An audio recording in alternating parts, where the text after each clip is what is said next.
এই যে খুব সাধারণ মানুষের মুখের কথা নিয়ে লেখা, সেটা না লিখতে পারা এক ধরনের অযোগ্যতা।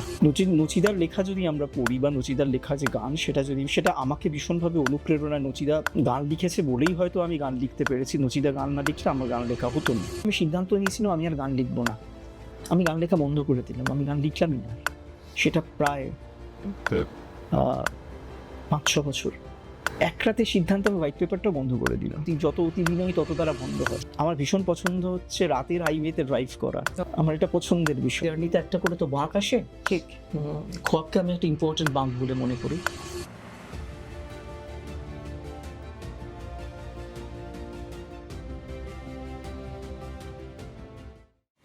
কিছু কিছু দিন আসে চুপ করে ভাবতে ইচ্ছে করে সাধারণ ছন্দের বাইরে একটু অন্যরকম, একটু এলোমেলোভাবে ভাবতে। ইচ্ছে করে কাউকে খুব ভালোবাসতে, ইচ্ছে করে কাউকে জড়িয়ে ধরে বলি এই তো পাশেই আছি। ইচ্ছে করে এক মুঠো রোদ হতে, কারো জীবনের অন্ধকারে এক চিলতে টাটকা বাতাস হতে। খুব জোরে চেঁচিয়ে বলতে ইচ্ছে করে আমি কিন্তু সবার থেকে আলাদা, তোমরা কি বন্ধু হবে? না না, ভিড়ে কিন্তু একদমই মিলে যাওয়ার মতো নয়, একদম অন্য রকম, স্বতন্ত্র, স্রোতের বিপরীতে যে হাঁটে। বন্ধু হবে কি? কিন্তু অনেক ইচ্ছে আমরা পূরণ করতে পারি না। সেই ইচ্ছেগুলোকে পূরণ করার কি চাবিকাঠি সেটাও জানি না। তবে এটুকু জানি অন্য চন্দ্রিমা কিন্তু একদম অন্যরকম, নিজের মতো স্বতন্ত্র। চেনা ছকের বাইরে ভাবতে ভালোবাসে অন্য চন্দ্রিমা। যেমন আজ অন্য চন্দ্রিমাতে যে আসছে অসাধারণভাবে ভাবতে পারে, আরে সেই ভাবনাগুলোকে নিজের কলমের কারিগরিতে ছন্দ হয়ে পাতার পর পাতা ভরিয়ে ফেলে। রং পেন্সিলের মতো রঙিন সেসব শব্দ। নিজের স্টাইল, নিজের আইডেন্টিটি, নিজের একটা স্বতন্ত্র পরিচয় ইতিমধ্যেই তৈরি করে ফেলেছেন আমাদের সকলের প্রিয়, ভীষণ কাছের রাজীব চক্রবর্তী। ওয়েলকাম টু অন্য চন্দ্রিমা। আমার ভীষণ আনন্দ হচ্ছে রাজীব চক্রবর্তী, যাকে সকলে মানে খুব শ্রদ্ধা করে এবং ভালোবাসে, তার কাজ, তার পরিচয় তো বটেই। আর তুমি একটু পর্দার আড়ালে বেশি থাকো, তোমাকে হয়তো সেভাবে আমরা সারাক্ষণ দেখতে পাই না। এই যে তুমি এতটা ফোকাসড, এত কিছু তোমার কাজ, কিন্তু সেটা তুমি এত নিঃসন্দেহে, এত সাইলেন্টলি, এত সুন্দর করে সব কিছু ম্যানেজ করো এবং করো। আমি তোমাকে যে বেশি প্রচুর দিন ধরে চিনি তা নয়, আমারই কাজের সূত্রে তোমার সাথে আমার পরিচয়, কিন্তু তারপর থেকে তোমার লেখা এত পড়ছি এবং জানতে চেষ্টা করছি যে মানুষটা কেমন। তো আজকে আমার একটু মানুষ রাজীব চক্রবর্তীর খোঁজই থাকবে।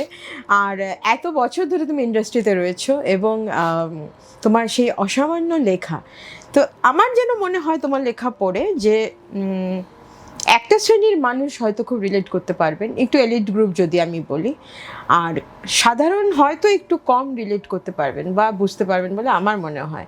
তোমার সে বিষয়ে কি বক্তব্য? না, আমার সে বিষয়ে আচ্ছা প্রথমে বলি যে অন্য চন্দ্রিমায় আসতে পেরে আমার ভীষণ ভালো লাগছে। শুরুতেই বলি যে আমি খুব একটা গুছিয়ে কথা বলতে পারি না, আর আমি মানে খুব কম কথা বলি, আমি খুবই ইন্ট্রোভার্ট। আজকে যা কিছু বলানো চন্দ্রিমা আমাকে বলিয়ে নেবে। তো তুই বলছো যে মাস লেভেলের লেখা আর এলিট মানে দুটো ক্লাস না, আমার সেটা কখনোই মনে হয় না। তার কারণ আমার বেশ কিছু লেখা আছে, মানে যেগুলো গান,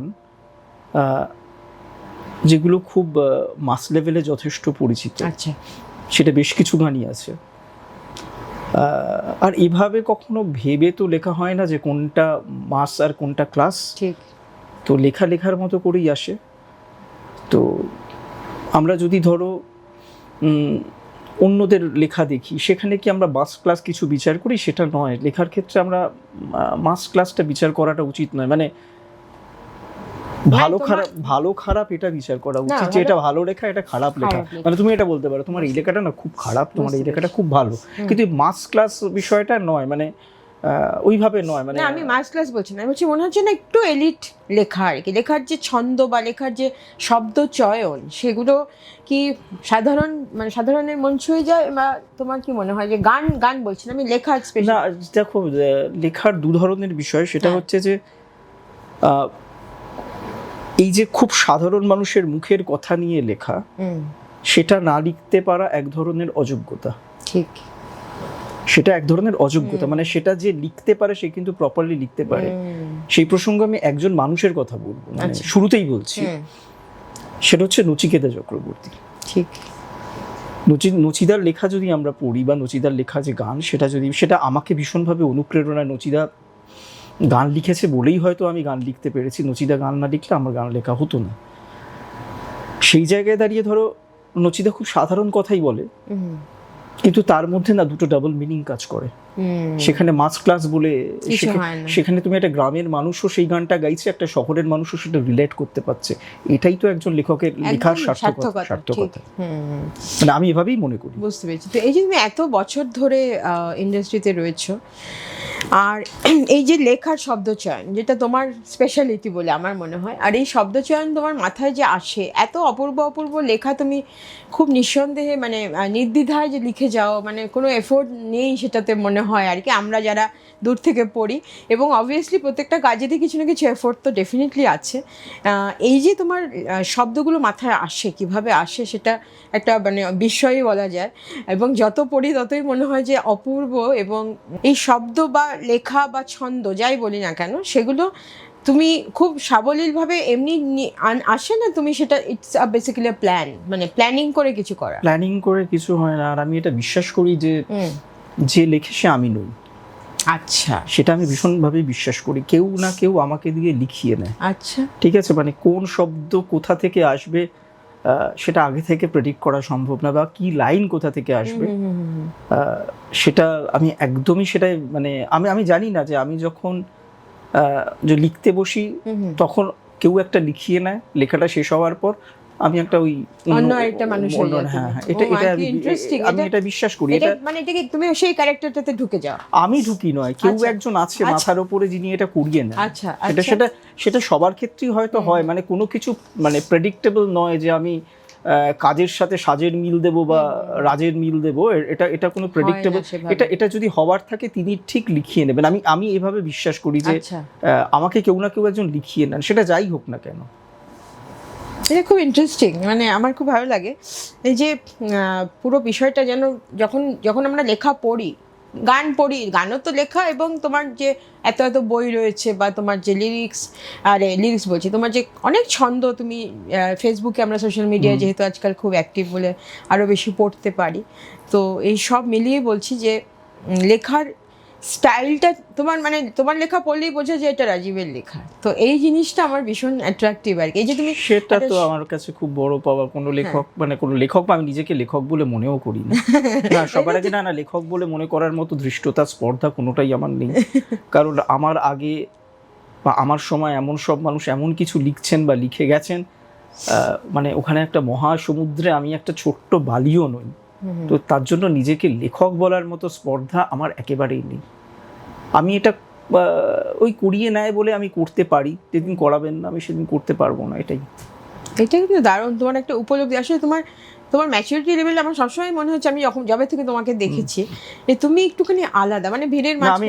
আমি খুব ইম্যাচিওর, আমি একেবারেই আমার ম্যাচিউরিটি না ম্যাচিউর বলছি না, আমি বলছি তোমাকে তুমি একটু আলাদা রকম ভাবে থাকো, কথা কম, একটু শান্ত। ওই একটা লাইন আছে না বিখ্যাত, বহু জনতার মাঝে অপূর্ব একা, সেটা ভীষণ জরুরি সবার জীবনের ক্ষেত্রে। বহু জনতার মাঝে না অপূর্ব একা হয়ে থাকাটা খুব জরুরি। সেটা তুমি মানে সেটা দেখে আমার অনেক সময় মনে হয় যে হয়তো তোমার সাথে কথা বলবো, তোমাকে মনে হয় ডিস্টার্ব করাটা ঠিক হবে না, এরকম একটা হয় আর কি, একটু আমি আমার ঘোরের মধ্যে থাকি, এরকম একটা কিছু মনে হয়। সেটা একেবারেই মনে হয় না। সেটা মানে সেটা যদি হলে সেটা ইচ্ছাকৃত করি, কারণ আমার না ওই খুব একটা ভিড় এই বিষয়টা থেকে আমি একটু নিজেকে সরিয়ে রাখি। একটু কোথাও একা থাকতেই বেশি ভালো লাগে। মানে আর আমার যেটা সবচেয়ে বেসিক সমস্যা সেটা হচ্ছে কমিউনিকেশনের সমস্যা।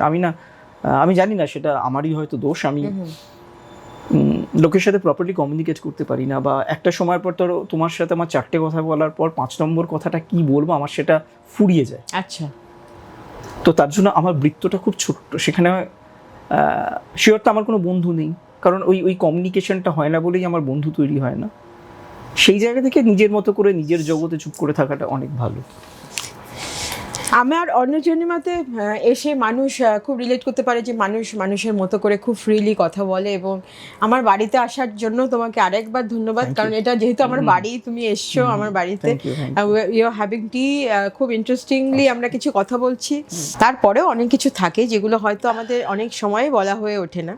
এই মানুষ রাজীব চক্রবর্তী হয়তো অনেকেরই খোঁজ আছে এটা, কারণ তুমি যেহেতু দীর্ঘদিন ধরে ইন্ডাস্ট্রিতে রয়েছো, এবং আমাদের ইন্ডাস্ট্রিতে প্রত্যেকটা মানুষই আমরা একে অপরের সাথে কোথাও না কোথাও তো জড়িত বটেই, কাজের সূত্রেই হোক বা এমনি সূত্রেই হোক না কেন। তো মানুষ রাজীব চক্রবর্তীকে যদি আমি একটু সার্চ করতে চাই, আমার মনে হয় একটু স্বতন্ত্র, একটু একা, একটু নীরবে কাজ করতে চান এমন একজন মানুষ। তাকে অনেক সময় ডিস্টার্ব করা, নীরবে কাজ করা তো কিছু হয় না, মানে আমরা যে ধরনের মিডিয়াতে কাজ করি সেটা মানে সেটা তো একেবারে মানুষকে রিলেট করার কাজ, নীরবে কাজ নয়, মানে কাজের ধরনটা হয়তো, কাজের ধরনটা নীরব, মানে একদম নিঃশব্দে তুমি তোমার কাজ, তুমি ইউ আর ভেরি ফোকাসড। আমার যেটা মনে হয়েছে বারবার যে তুমি খুব ফোকাসড একটা মানুষ, মানে তোমার একদম একদম পার্টিকুলারলি ওই জায়গাটায় তুমি কনসেন্ট্রেট করো, বাদ বাকি তোমাকে খুব একটা কিছু নাড়া দেয় না, বা তোমার চারপাশে কি হচ্ছে তুমি অতটা কিছু you are not much aware আর কি, বা ইচ্ছে করি সেটা তুমি একটা শিল্ড বা গন্ডি তৈরি করে রাখো। এটা আমার তোমার সাথে মিশে মনে হয়েছে। আমি জানি না, তুমি আমাকে ঠিক করবে যদি আমি ভুল বলে থাকি। তেমন একজন মানুষ। তো মানুষ রাজীব চক্রবর্তী কেমন, সে কি সত্যি ওরকম গণ্ডির ভেতরে থাকেন, ওনাকে খুঁজে পাওয়া যায় কি পাওয়া যায় না, আমরা কিভাবে দেখতে মানে মানে মানুষ জানতে চায় যে রাজীব আরেকটু, মানে আমরা কি আরেকটু অন্যভাবে রাজীবকে পেতে পারি? মানে সেটা কি তুমি বলছো যে ইন্ডাস্ট্রি কাজে গানের জায়গায় না গানের বাইরের জায়গায়? গানের বাইরে বলো, যে কোনো কিছুই বলো। প্রথমত বলি যে গানের জায়গায় তো আমার সেই অর্থে কোনো বন্ধু নেই। আচ্ছা, কখনোই সেভাবে কোনো বন্ধু তৈরি করার চেষ্টা করিনি। আচ্ছা, প্রথম থেকে এটা এরকম? প্রথম থেকেই করিনি, কারণ শুরুর দিকে মানে আমি দেখেছি যে এই কাজের জায়গায় বা আমাদের এই ছোট্ট ইন্ডাস্ট্রিতে না সেভাবে কেউ কারো বন্ধু হয়ে উঠতে পারে না। এটা সকলেরই সেম বক্তব্য, কেউ কারো বন্ধু হয়ে উঠতে পারে না, কারণ আমাদের ইন্ডাস্ট্রিটা না খুব ছোট্ট একটা জায়গা। রাইট। আর এই ছোট্ট জায়গার মধ্যে সেখানে কয়েকশো দ্বীপ, সব দ্বীপে এক একজন স্বঘোষিত রাজা রয়েছে।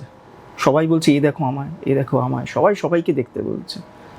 তো এখানে কে কিভাবে কার বন্ধু হবে কি করে বলো? তো সেই জায়গা থেকে না আমি আমার মতো করে কাজ করি। যদি আমি কখনো, মানে আজকে এটা তোমাকে বলছি এরকমটা নয়, অনেক জায়গায় বলেছি, আমি কখনো নিজের কাজ নিয়ে কোনো মিউজিক ডিরেক্টরকে সেভাবে কোনোদিন অ্যাপ্রোচ করিনি যে আমাকে একটা কাজের সুযোগ করে দাও বা আমাকে গান লিখতে দাও।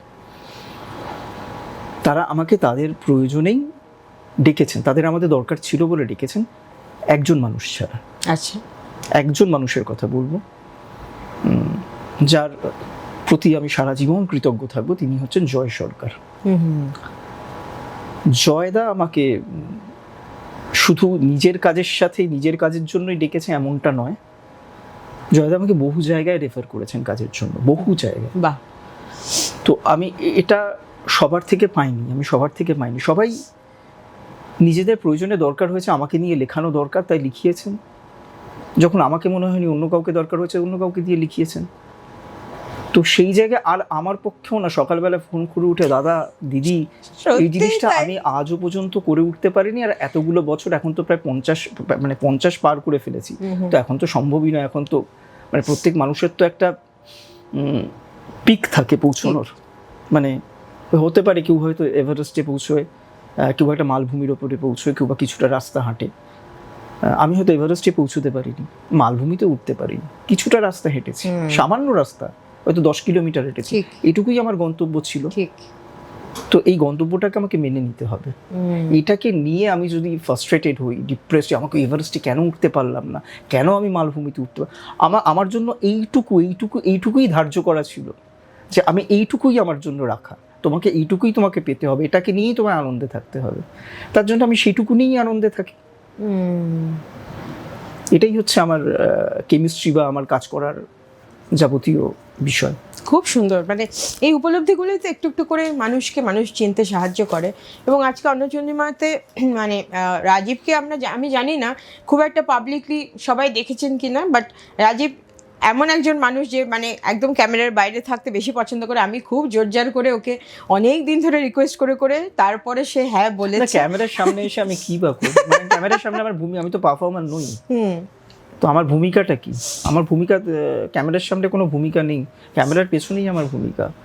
আর আরেকটা অদ্ভুত কথা, মানে এটা কোনো কষ্ট বা ক্ষোভের কথা নয়, এটা আমাদের এখানেই হয়, সেটা হচ্ছে যারা গান লেখে তাদের না একটা অদ্ভুত জায়গায় রাখা হয়, তারা তারা কখনো কবি হয় না। আচ্ছা, ঠিক আছে, মানে তুমি যদি দেখো গৌরীপ্রসন্ন মজুমদার, পুলক বন্দ্যোপাধ্যায়, গীতিকার, এটা গীতিকার, এরা কখনো কবি নয়, কিন্তু এরা এক যথেষ্ট বড় কবি। নচিকেতা চক্রবর্তী একজন কবি বেসিক্যালি। আমি তো তোমাকে কবি ভাবি। এবং বাংলাদেশে একটা অদ্ভুত সুন্দর টার্মস ইউজ করা হয়, গীতি কবি। আচ্ছা, এটাও বেশ সুন্দর, ওখানে এই টার্মসটা ইউজ করা হয়। তো আমাদের এখানে না গীতিকারদের একটা মানে সবকিছু, মানে ধরো একটা গান তৈরি হলো, একটা ফিল্মের গান, আর্টিস্ট গাইডও সে টাকা নিয়ে চলে গেল, সবাই টাকা নিয়ে চলে গেল, সিনেমা ফ্লপ হয়ে চলে গেল, তখনও গীতিকার টাকা পায় না, তখনও লিরিসিস্ট টাকা পায় না। লিরিসিস্ট সবার শেষে টাকা পায়, কিন্তু সবার আগে তাকেই লিখতে হয়, সে না লিখলে পরে গানটাই শুরু হয় না। আর এই যে তোমার মানে এটাও বলছি, এটা কোনো ক্ষোভের, মানে এটাও আমি মেনে নিয়েছি। আমি যখন স্বেচ্ছায় এই পেশার, এটা আমার পেশা, এটা আমি লিখে খাই, গানটা লিখে খাই, আমাকে এটা মেনে নিতে হয়েছে। তার জন্য ক্যামেরার সামনে আসার আমার কোনো প্রয়োজন নেই, ক্যামেরার পেছনে বসে আমার যতটুকু কাজ করার আমি ততটুকু কাজ করে যাই। সলিল চৌধুরী যদি আমি বলি, কবি সলিল চৌধুরী তো আমার অবশ্যই অসাধারণ লাগে, আর আমি সব জায়গায় স্টেজে উঠে একটু বলি যে কবি সলিল চৌধুরী, অবশ্যই, এবং মানে অপূর্ব লেখা ওনার। তো আমি বুঝতে পারি না এই গীতিকার আর এই কবি, এই ব্যাপারটা, ডাইমেনশনটা আমার পক্ষে বোঝা একটু অসম্ভব। আমি জানি না এটা কি কেন, মানে গান লিখলে পরে কি তারা একটু নিচু জাতের হয়ে যায়, আমি এটা বুঝতে পারি না। এটা সেটা অস্বাভাবিক ব্যাপার। তোমার সমাজ নিয়ে তোমার কি মনে হয়, যে তুমি এত বছর ধরে ইন্ডাস্ট্রি, তুমি ধরো 30 বছর ধরে কাজ করছো, তুমি যেটা বলছো অলমোস্ট, তো এবার এটা কিন্তু একটা বিশাল স্প্যান অফ টাইম একটা কাজের জন্য। তো প্রথম থেকে তুমি এই ধরনের চিন্তা ভাবনা করতে ভালোবাসো না? তুমি আস্তে আস্তে তোমার এই ইনভলভমেন্টটা হয়েছে, যে এই ব্যাপারটা বা উপলব্ধিটা হয়েছে, যে সমাজটা আস্তে আস্তে কেমন ভাবে তোমার চোখের সামনে কি হলো আর কি, সেটা একটু মানে সমাজ বলতে তুমি ছোটবেলা থেকে যদি কলকাতা দেখো, সেই জায়গা, আমার তো বেড়ে ওঠাই কলকাতাতে, মানে আমার জন্ম কলকাতাতে, সবটাই কলকাতাতে। আর আমি খুব একটা পড়াশোনায় ভালো ছেলে ছিলাম না কোনোদিন, খুবই সাধারণ ছিলাম। আমরা সাধারণ একটি বাংলা স্কুলে, বাঙালি স্কুলে, বাংলা মিডিয়াম স্কুলে পড়ে বড় হওয়া ছেলে, এবং সেখানে সব ক্লাসের, ওই তুমি বললে না এলিট, সেখানে সব ক্লাসের ছেলে মেয়েরা আসতো, এবং খুবই নিম্ন মধ্যবিত্ত পরিবার থেকে আমরা উঠে আসা। তো সেখানে আমি কখনোই জীবনে কি হব সেটা নিয়ে আমি নিজেই জানতাম না আমি কি হব। একটা সময় যখন 5, 6, 7 এই সময়টা আমার খুব ইচ্ছে হয়েছিল আমি ফুটবলার হব। আচ্ছা, তখন আমি ইস্ট বেঙ্গলের সমর্থক, তো কৃষাণুদের খেলা আমার ভীষণ পছন্দ, তো আমাকে এতভাবে কৃষাণুদের ইন্সপায়ার করতাম, আমার মতো ফুটবলার হবে, সারাক্ষণ ফুটবল খেলতাম। আচ্ছা, তারপরে যখন ক্লাস 8 হলো, তখন আমার জীবনে একজন মাস্টার মশাই গেলেন, যিনি আমাকে বাংলা এবং ইংরেজি পড়াতেন। আচ্ছা, তিনি একজন কবি। তিনি এসে কোথাও আমার কাছে বিভিন্ন কবিতার সাথে পরিচয় করাতে লাগলেন।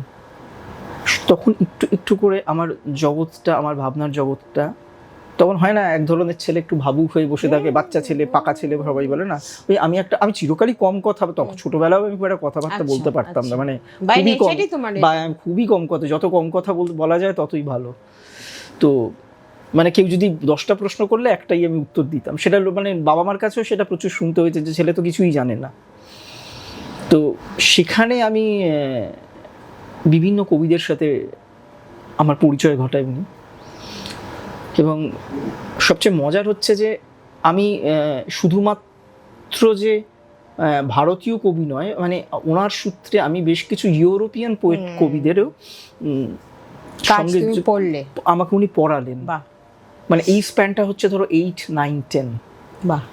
তো সেই সময়, আর আমি তো কথা বলতে খুব ভালো কথা বলতে পারি না, আমি তো আমার মনের ভাবটা প্রকাশ করতে পারি না, তখন সেটা কি করব? ঠিক, তখন সেটা প্রত্যেকটা বাঙালি ছেলেমেয়েরাই যা করে, একটা ডায়েরিতে লিখে, একটা খাতায় লিখে রাখে। তো সেখানে আমি তখন ক্লাস 8, আমি একটা লেখা লিখে রেখেছিলাম, বা তখন নিয়মিত বিভিন্ন লেখা ছিলাম। 8টা ওই পর্যায়টা পেরোনোর পর আমি একটা মাঝখানে একটা বড় প্রশ্ন স্কিপ করে বলছি।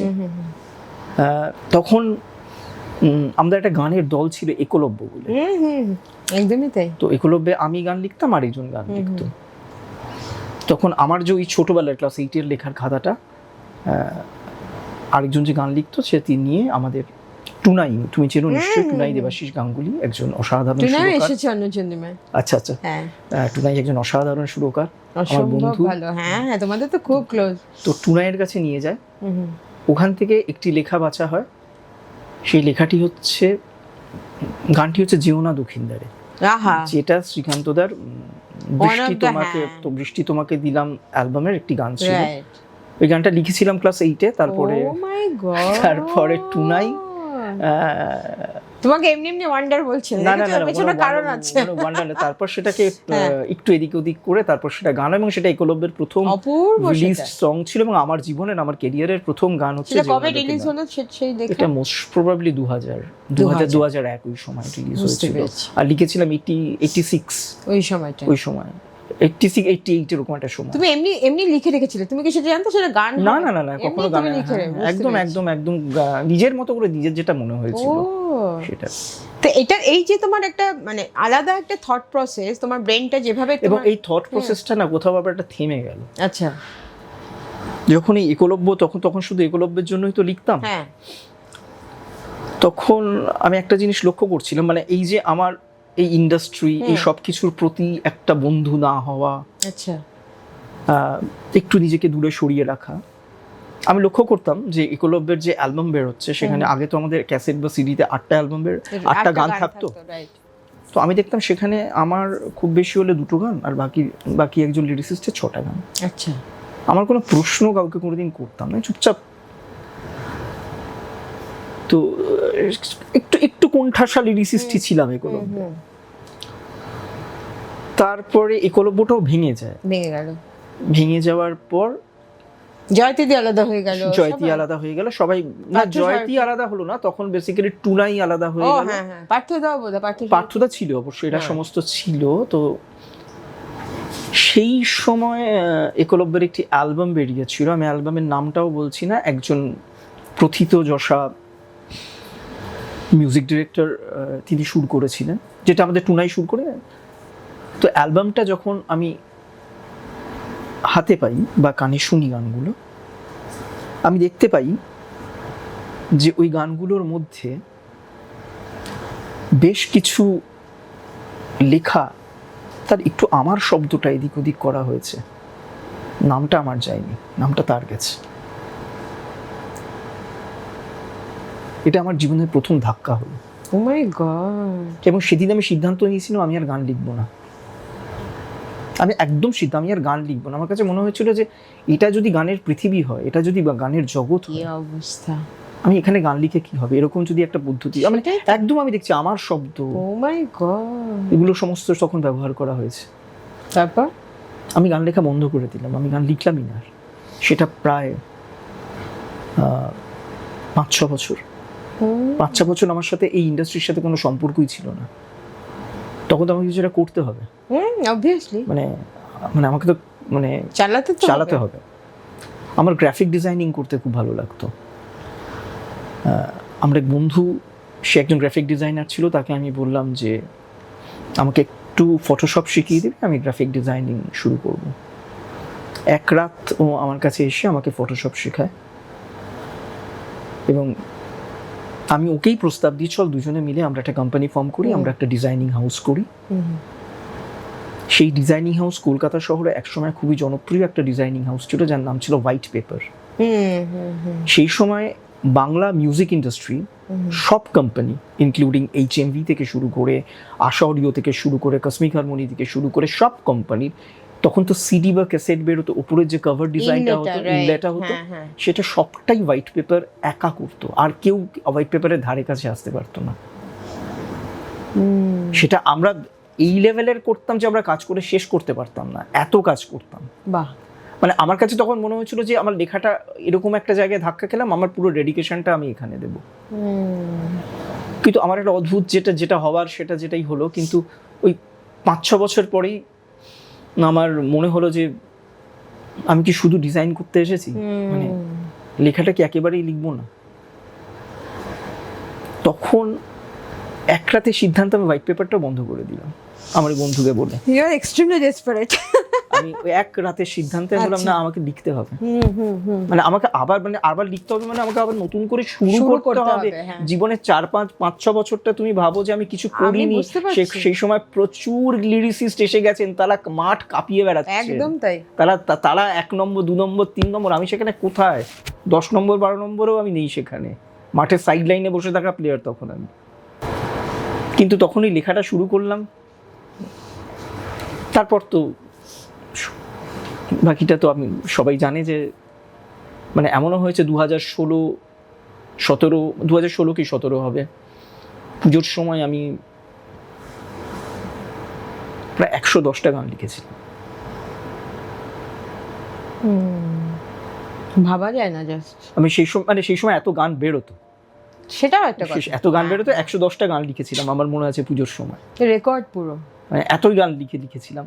তো কাজে মানে আমার না গ্রাফটা ভীষণ অন্যরকম, আমার গ্রাফটা একবার এরকম উঠেছে, একবার পড়েছে, একবার উঠেছে, একবার পড়েছে, রোলার কোস্টার। খুব অ্যাভারেজ নর্মাল গ্রাফ নয়। তুমি তো অ্যাভারেজ নও। আমি অ্যাভারেজ, আমি একেবারেই অ্যাভারেজ, কিন্তু গ্রাফটা একেবারে আমরা তোমাকে অ্যাভারেজ হতে দেব না, কিন্তু আমার টানাপোড়েনটা খুব অন্যরকম হবে। তোমাকে যদি একদিন বলা হয় যে সমাজটাকে একটু অন্যরকম করে চেঞ্জ করতে হবে বা ভাবতে হবে বা গোছাতে হবে, তোমাকে ধরো কিছুদিন সময় দেওয়া হলো, তুমি কিভাবে সমাজটাকে চেঞ্জ করতে চাইবে এই মুহূর্তে দাঁড়িয়ে? একদিন না, ধরো কিছুদিন তোমাকে একটা প্ল্যান করতে বলা হলো যে সমাজটাকে আমরা এইভাবে করে চেঞ্জ করলে সমাজটা এরকম জায়গায় পৌঁছতে পারে, এরকম একটা কিছু ধারণা কি কোনোদিন ভেবেছো এভাবে? আমি এইটুকু জানি যে গান লিখে তো সমাজ বদল করা যায় না, বা গান করেও বা গান দিয়ে সমাজ বদল করা যায় না।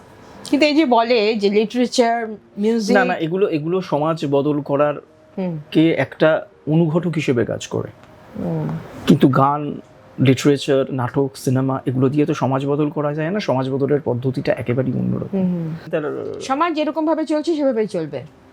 হ্যাঁ, যেমন করেই চলছে তেমন করেই চলছে। শুধুমাত্র এইটুকু বলতে পারি, দায়িত্ব নিয়েই বলতে পারি, সেটা হচ্ছে বাংলা ইন্ডিপেন্ডেন্ট গান, সেটা খুব বেশি হলে 4-5 বছর থাকবে, তারপরে ইন্ডিপেন্ডেন্ট গানের কোনো অস্তিত্ব থাকবে না, এটা বলতে পারি। তাহলে কি তুমি বলছো যে মানে সিনেমার গান বা সিনেমায় ফিল্মের ইকুয়েশনটা তো আলাদা, ফিল্ম তো আলাদা হয়ে গেল, ফিল্মের আলাদা ইকুয়েশন আর ইন্ডিপেন্ডেন্ট গানের তো আলাদা। না, ইন্ডিপেন্ডেন্ট গান এখন কেন, আমার তো মনে হয় সবসময় বোধহয় মোর অর লেস যে ইন্ডিপেন্ডেন্ট গান আগে যা হওয়ার হয়েই গেছে। এবার বেশ কিছু বছর থেকে আমরা দেখতে পাচ্ছি যে ছবির গানে তুমি যদি না একজন প্লেব্যাক সিঙ্গার হও বা তোমার যদি ঝুলিতে 3-4টে ছবির গান অ্যাটলিস্ট না থাকে, সেই সিঙ্গারকে সিঙ্গার হিসেবে তকমা দেওয়ার, সেটা এই মুহূর্তে তোমার মনে হচ্ছে? না, আমার বেশ অনেক বছর ধরে সেটা না সেটা কিন্তু নয়। তুমি যদি দেখো সেই হিসেব করতে গেলে তুমি লোপামুদ্রা মিত্রর কটা ছবির গান আছে, শুভমিতার কটা ছবির গান, মানে নচিদারই কথা, এদের তো সব নিজেদের গান দিয়েই তো। হ্যাঁ, এদের তো হয়ে গেল। তারপরেও আমরা ধরো ওই 2000 ওই সময়টায় যে গান করেছি, সেই সময় কিন্তু যথেষ্ট ইন্ডিপেন্ডেন্ট গান লোকজন শুনতো। হ্যাঁ, তখন তো শুনতো। আমি এখন বলছি ধরো 5-7-10 বছর। এখন তো একটাই, সেটা আমি নয়, সেটা অনেকেই বলে যে ইন্ডিপেন্ডেন্ট গান এখন যেটা বলার সেটা হচ্ছে যে ধরো কোনো কিছু তুমি যদি মানুষকে ফ্রিতে দাও, এটা শুধু আমার কথা নয়, এটা অনেক সবাই বলেন, সেটা মানুষের কাছে ভীষণ টেকেন ফর গ্রান্টেড হয়ে যায়। একদম। আমরা তো একটা সময় গান কিনে শুনতাম, একদম, একটা গান শুনতে গেলে পয়সা খরচ করতে হতো, একটা ক্যাসেট কিনতে গেলে, একটা সিডি কিনতে গেলে পয়সা। এখন তো গান শুনতে গেলে লোকের কোনো পয়সা লাগে না, সে তার ইচ্ছে শুনতে পারে, সে 1 সেকেন্ডও শুনতে পারে, সে 10 সেকেন্ডও শুনতে পারে, সে পুরো গানও শুনতে পারে, সে সম্পূর্ণ তার। তো একটা ফ্রিতে তাকে তুমি একটা গান দিয়ে দিচ্ছ, তো সেখানে তো গানেরই অবস্থাটা হবেই, সেটা খুব স্বাভাবিক। আজকে যদি এরকম হয় যে আমাদের অডিও প্ল্যাটফর্মগুলোতে গান শুনতে গেলে পয়সা লাগে, ইউটিউবে গান শুনতে গেলে পয়সা লাগে, তুমি দেখো পুরো সিনারিটাই চেঞ্জ হয়ে যাবে, বদলে যাবে একদম। হয়তো সেটা আবার নতুন করে শুরু হবে, হয়তো 10 জন শুনবে, তার সেখান থেকে 15 জন হবে, কিন্তু সেটা ঠিক হবে, জেনুইন একটা শ্রোতা তৈরি হবে। কিন্তু এই ফ্রিতে গান শোনানোর বিষয়টা, এখন তো সবটাই ফ্রি, গান শোনা, এন্টারটেইনমেন্ট পুরোটাই ফ্রি। ইনফ্যাক্ট তুমি যদি ওটিটি প্ল্যাটফর্ম গুলো দেখো, খুব নমিনাল একটা চার্জ হয়তো নেয়, অনেক সময় নেয়ও না, অনেক, কিন্তু সেখানে তবু কিছুটা চার্জ নেয়। গানের ক্ষেত্রে তো কোনো কিছুই লাগে না। আর আমরা তো একটা এইটুকু বাংলা ইন্ডাস্ট্রি, সেখানে তো, আর সেখানে সবচেয়ে মজার ব্যাপার হচ্ছে এটা সোশ্যাল মিডিয়া আসার পর দেখতে পেলাম যে এটা অদ্ভুত একটা জিনিস। সেটা হচ্ছে যে ইন্ডাস্ট্রির লোকজনের কথা বলছি, আমি সাধারণ মানুষের কথা বলছি না, খোলাখুলি জনসমক্ষে পাবলিকলি অ্যাপ্রিসিয়েট করতে করে না মানুষ। এটার কাছে আমার একটা বড় প্রশ্ন। আমি যদি কাউকে একটা গান পার্সোনালি পাঠাই, ব্রডকাস্টে পাঠাই, তখন সে দেখে পার্সোনালি, বাহ খুব সুন্দর গান, দারুণ লিখেছো, কি ভালো গেয়েছে নম্রতা, দারুণ গান হয়েছে, কিন্তু সে কখনো পাবলিকলি কখনো একটা কথাও লিখবে না, শেয়ার করবে না, একটা শব্দ মুখ থেকে উচ্চারণ করবে না। এটা কি ইনসিকিউরিটি বলে তোমার মনে হয়? আমি জানি না। আর একটা প্রশ্ন, আমিও কি সেটা করি? এক্স্যাক্টলি, আমি যেই প্রশ্নটা করছি, আমিও কি সেটা করি? আমি কটা গান শেয়ার করি? ঠিক। আমি কটা গানের পক্ষে দাঁড়িয়ে বলি যে গানটা দারুণ হচ্ছে? আমিও তো বলি না। ঠিক। আমিও তো সেই দলেই পড়ি। তো আমাকে তো আমার ভণ্ডামিটাও স্বীকার করে নিতে হবে, আর অন্যকে ভণ্ড বলার আগে আমিও যে ভণ্ড সেটাও তো স্বীকার করে নিতে হবে। কিন্তু সবাইকে ভণ্ড বলে, নিজেকে বলে। হ্যাঁ, আমি তো মনে করি আমিও ভণ্ড, আমি সেই ভণ্ডেরই দলে পড়ি, আমি একেবারেই ভণ্ড। ওই একেবারে ওই কবির সুমনের কথার মতো, আমিও ভণ্ড অনেকের মতো, গান দিয়ে জীবনের ক্ষত। তোমার লেখা কিন্তু আমি যতটুকু পড়েছি, ইনফ্যাক্ট তুমি আমার একটা কাজে, আমরা একসাথে কাজও করি, এবং সেখানে যে বিশাল একটা আমাদের স্ক্রিপ্ট রাইটিং যেটা তোমাকে দিয়ে করানো হয়েছিল এবং অপূর্ব সুন্দর, সেটা নিয়েও আমি আজকে অন্য চন্দ্রিমাতে ডেফিনেটলি কিছু পড়বো বা বলবো। তোমার জীবনের মানে তোমার যদি তোমার ব্যাকগ্রাউন্ড বলি, বা তোমার ছোটবেলা বেড়ে ওঠা, যেটা তুমি বললে ক্লাস 7-8 থেকে, সেটা তো শুনলাম। আমি বলছি তারও আগে তোমার মানে তোমার পরিবার কি তোমার এই পুরো জার্নিটাতে কিভাবে, মানে পরিবার ছাড়া তো আমার মনে হয় আমার 14 গোষ্ঠীতে কেউ কোনোদিন লেখালেখি করেছে বলে আমি জানি না। আচ্ছা, মানে কারোর সাথে লেখালেখি সম্পর্ক, তুমি ফার্স্ট জেনারেশন রাইটার? আমি প্রথম, মানে রাইটার বলছি না, আমি প্রথম লিখে খাচ্ছ। আর তুমি কি আদার্স তো তুমি বললে যেটা তুমি ওই 5 বছর যেটা তোমার গ্রাফিক ডিজাইনিং সেটা করেছি, তখন আমি মনে হয়েছে এটা অল্টারনেটিভ, আমার তখন বাঁচতে হবে, আমাকে সেটা করতে হবে। ওইটাই। আদারওয়াইজ তুমি মানে তুমি আদার্স কোনো চাকরি বা ওইসব কিছুতে খুব আমার একদম যখন, কারণ আমার ব্যাকগ্রাউন্ডটা হচ্ছে সায়েন্স ব্যাকগ্রাউন্ড, আমি জুলজি আমার সাবজেক্ট ছিল, তো পুরো আলাদা, মানে এই জন্য বলছি তুমি স্বতন্ত্র। আমার কোনো কিছুর সাথে আমার মানে ম্যাচ করছে না, একাডেমিক কোয়ালিফিকেশনের সাথে, আমার পেশার সাথে। এবং আমি একদম গ্র্যাজুয়েশনের পর 6 মাস মেডিকেল রিপ্রেজেন্টেটিভের কাজ করেছিলাম, তো সেটা গিয়ে হাঁপিয়ে উঠেছিলাম। তারপরে লিটল ম্যাগাজিন করতাম, বই মেলায় ঘুরে বেড়াতাম, একদম মানে আমার জীবনটা, আমি 3 বার বাড়ি থেকে পালিয়ে গেছিলাম।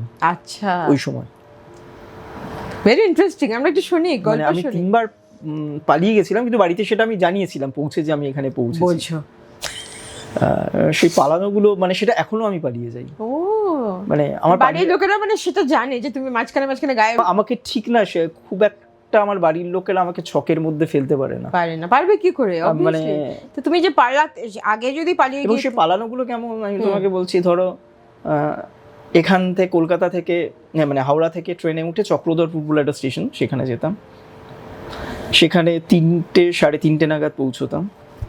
ওখান থেকে লরি ছাড়তো, সেই লরিটা যেত রাঁচি। তো ওই রাস্তার ওপরে 3টে ছোট ছোট সাঁওতাল গ্রাম পড়তো, টেবো, হেসার্ডি অ্যান্ড বানকাও। তো আমি এটা শক্তি চট্টোপাধ্যায়ের বইতে পড়েছিলাম, এই 3টে। শক্তি চট্টোপাধ্যায় এখানে যেতেন, এবং আমার এক বন্ধু গিয়েছিলেন, তিনি আমাকে বলেছিলেন। তো আমি ওই চক্রধরপুর পৌঁছই, এবং ওই ভোরবেলা একটা লরি যাবে রাঁচি, তাকে বলি যে আমাকে একটু নিয়ে যান। কত 20-25 টাকা সেই সময় নিত। লরির পেছনে বসতাম, হেসারডিতে নামিয়ে দিত, নামিয়ে লরিটা চলে যেত। হেসারডিতে একদম কেউ নেই পৃথিবীতে, আমি একা, মানে আমার সঙ্গে একজন হয়তো বন্ধু থাকতো, আমরা দুজন। ওখানে একটা ছোট্ট পিডাব্লিউডির বাংলো, তার জন্য পারমিশন করাতো মানে করতাম না। তার কেয়ারটেকারকে গিয়ে বলতাম যে একটু থাকতে দিন, একসাথে আমরা খাবো দাবো, থাকবো। 3-4 দিন থাকতাম। পাশেই একটা ছোট্ট দারুণ ঝর্ণা, হিরনি বলে একটা ঝর্ণা ছিল, সেই ঝর্ণায় যেতাম। তোমার এই ভাবুক মনটা, আমার মনে হয় এটা ভাবুক মন নয়, আমার এটা এই পালিয়ে যাওয়ার বিষয়টা প্রথম থেকেই রয়েছে। মানে সেটা আমি এখনো হয়েছে। আমি সকালবেলা, মানে এখন যেহেতু আমি গাড়ি চালিয়ে পালাই, হ্যাঁ, আমি সকালবেলা আমার হয়তো 2:30-3টের সময় ঘুম ভেঙে গেছে। আচ্ছা, ঘুম থেকে উঠে আমার মনে হলো কোথাও একটা বেরিয়ে যাই, এবার বেরোতে পৌঁছতে আমি অনেকটা দূর চলে গেলাম, আমি সেদিন হয়তো ফিরলামই না, আমি বাড়িতে জানিয়ে দিলাম যে আমি ফিরছি না। মানে সেটা আমার বাড়ির লোকের পক্ষেও সেটা অনেক বেশি, মানে আমাকে সহ্য করাটা, আমাকে আমার সেটাই তো বাড়ির লোকের, আমার বাবা মা এরা আমাকে এত বছর ধরে সহ্য করছে, মানে সেটাও একটা মারাত্মক ব্যাপার, আমাকে খুব একটা সহ্য করা যায় না। মানে আমার এই জীবনটা কিন্তু কেউ জানে না, ইন্ডাস্ট্রিও জানে না, আমি সেটাই তো এই জীবনটা জানে না, আমি এই জীবনটা বেশি এনজয় করি, এই জীবনটা আমার কাছে অনেক বেশি, জীবন দেখার জন্য এটা অনেক বেশি জরুরি। এক্স্যাক্টলি, তোমার যে এত অপূর্ব লেখার যে তোমার না সেটা অপূর্ব লেখা না, এটা তো ইনস্পিরেশন বটে। তুমি ধরো একটা ঝর্ণার পাশে বসে আছো একদম একা, না মানে ওরকম টিপিক্যাল ঝর্ণার পাশে বসে আছি ঝরঝর করে লিখছি এরকম কোনো বিষয় না। আমার ঝর্ণার পাশে বসে আছি, ইচ্ছে মতো নিজের মতো স্নান করছি, খাচ্ছি, ঘুমোচ্ছি, ঘুরে বেড়াচ্ছি জঙ্গলে। তুমি এই যে তোমাকে তোমার লেখা পড়ে আমার যেটা মনে হয় যে তোমার যে শব্দ চয়ন, তুমি যেসব শব্দগুলো খুব অবলীলাক্রমে মানে ইউজ করতে পারো, আমরা হয়তো অনেকেই ভাবতে পারি না সেই পার্টিকুলার ওয়ার্ডটা এখানে ইউজ করা যায়, সেই পার্টিকুলার ওয়ার্ডটা এভাবে করে সত্যি ইউজ করা যেত। তোমার লেখা পড়ে যেন মনে হচ্ছে এটা খুব মানে সুন্দরভাবে মিলে গেল বিষয়টা, মেল্টিং লাইক এনিথিং, সেরকম একটা মনে হয় আর কি। তো তোমার লেখা সোশ্যাল মিডিয়াতে যারা পড়েন, আমি জানি না কারা পড়েন না, আমি তো মানে তোমার ডাইহার্ড ফ্যান দেখে একটু বেশি পড়ি, মানে অলমোস্ট, সেটা পরের বিষয়।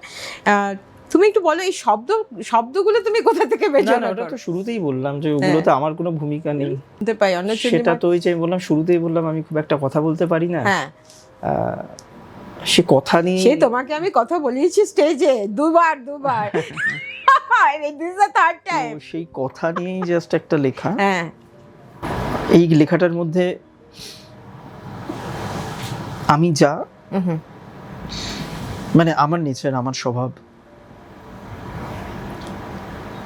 বা এই মুহূর্তে বা এই সময় দাঁড়িয়ে আমার রিয়েলাইজেশন, আমি মানে আমার দেখা, আমার যাতায়াত, আমার ডেস্টিনি, আমার জার্নি। বাহ, আমার তেমন কথা ছিল না, কথা থাকে না বলার মতো, চেয়ে থাকার মাঝেই আমি সাজিয়ে রাখি হাজার ক্ষত, কথার পাহাড় নেই কোথাও, নেই যে কথার খামে, দুটো কথার দিন ফুরোলে মাঝখানে এক সন্ধে নামে। সন্ধেবেলায় কথা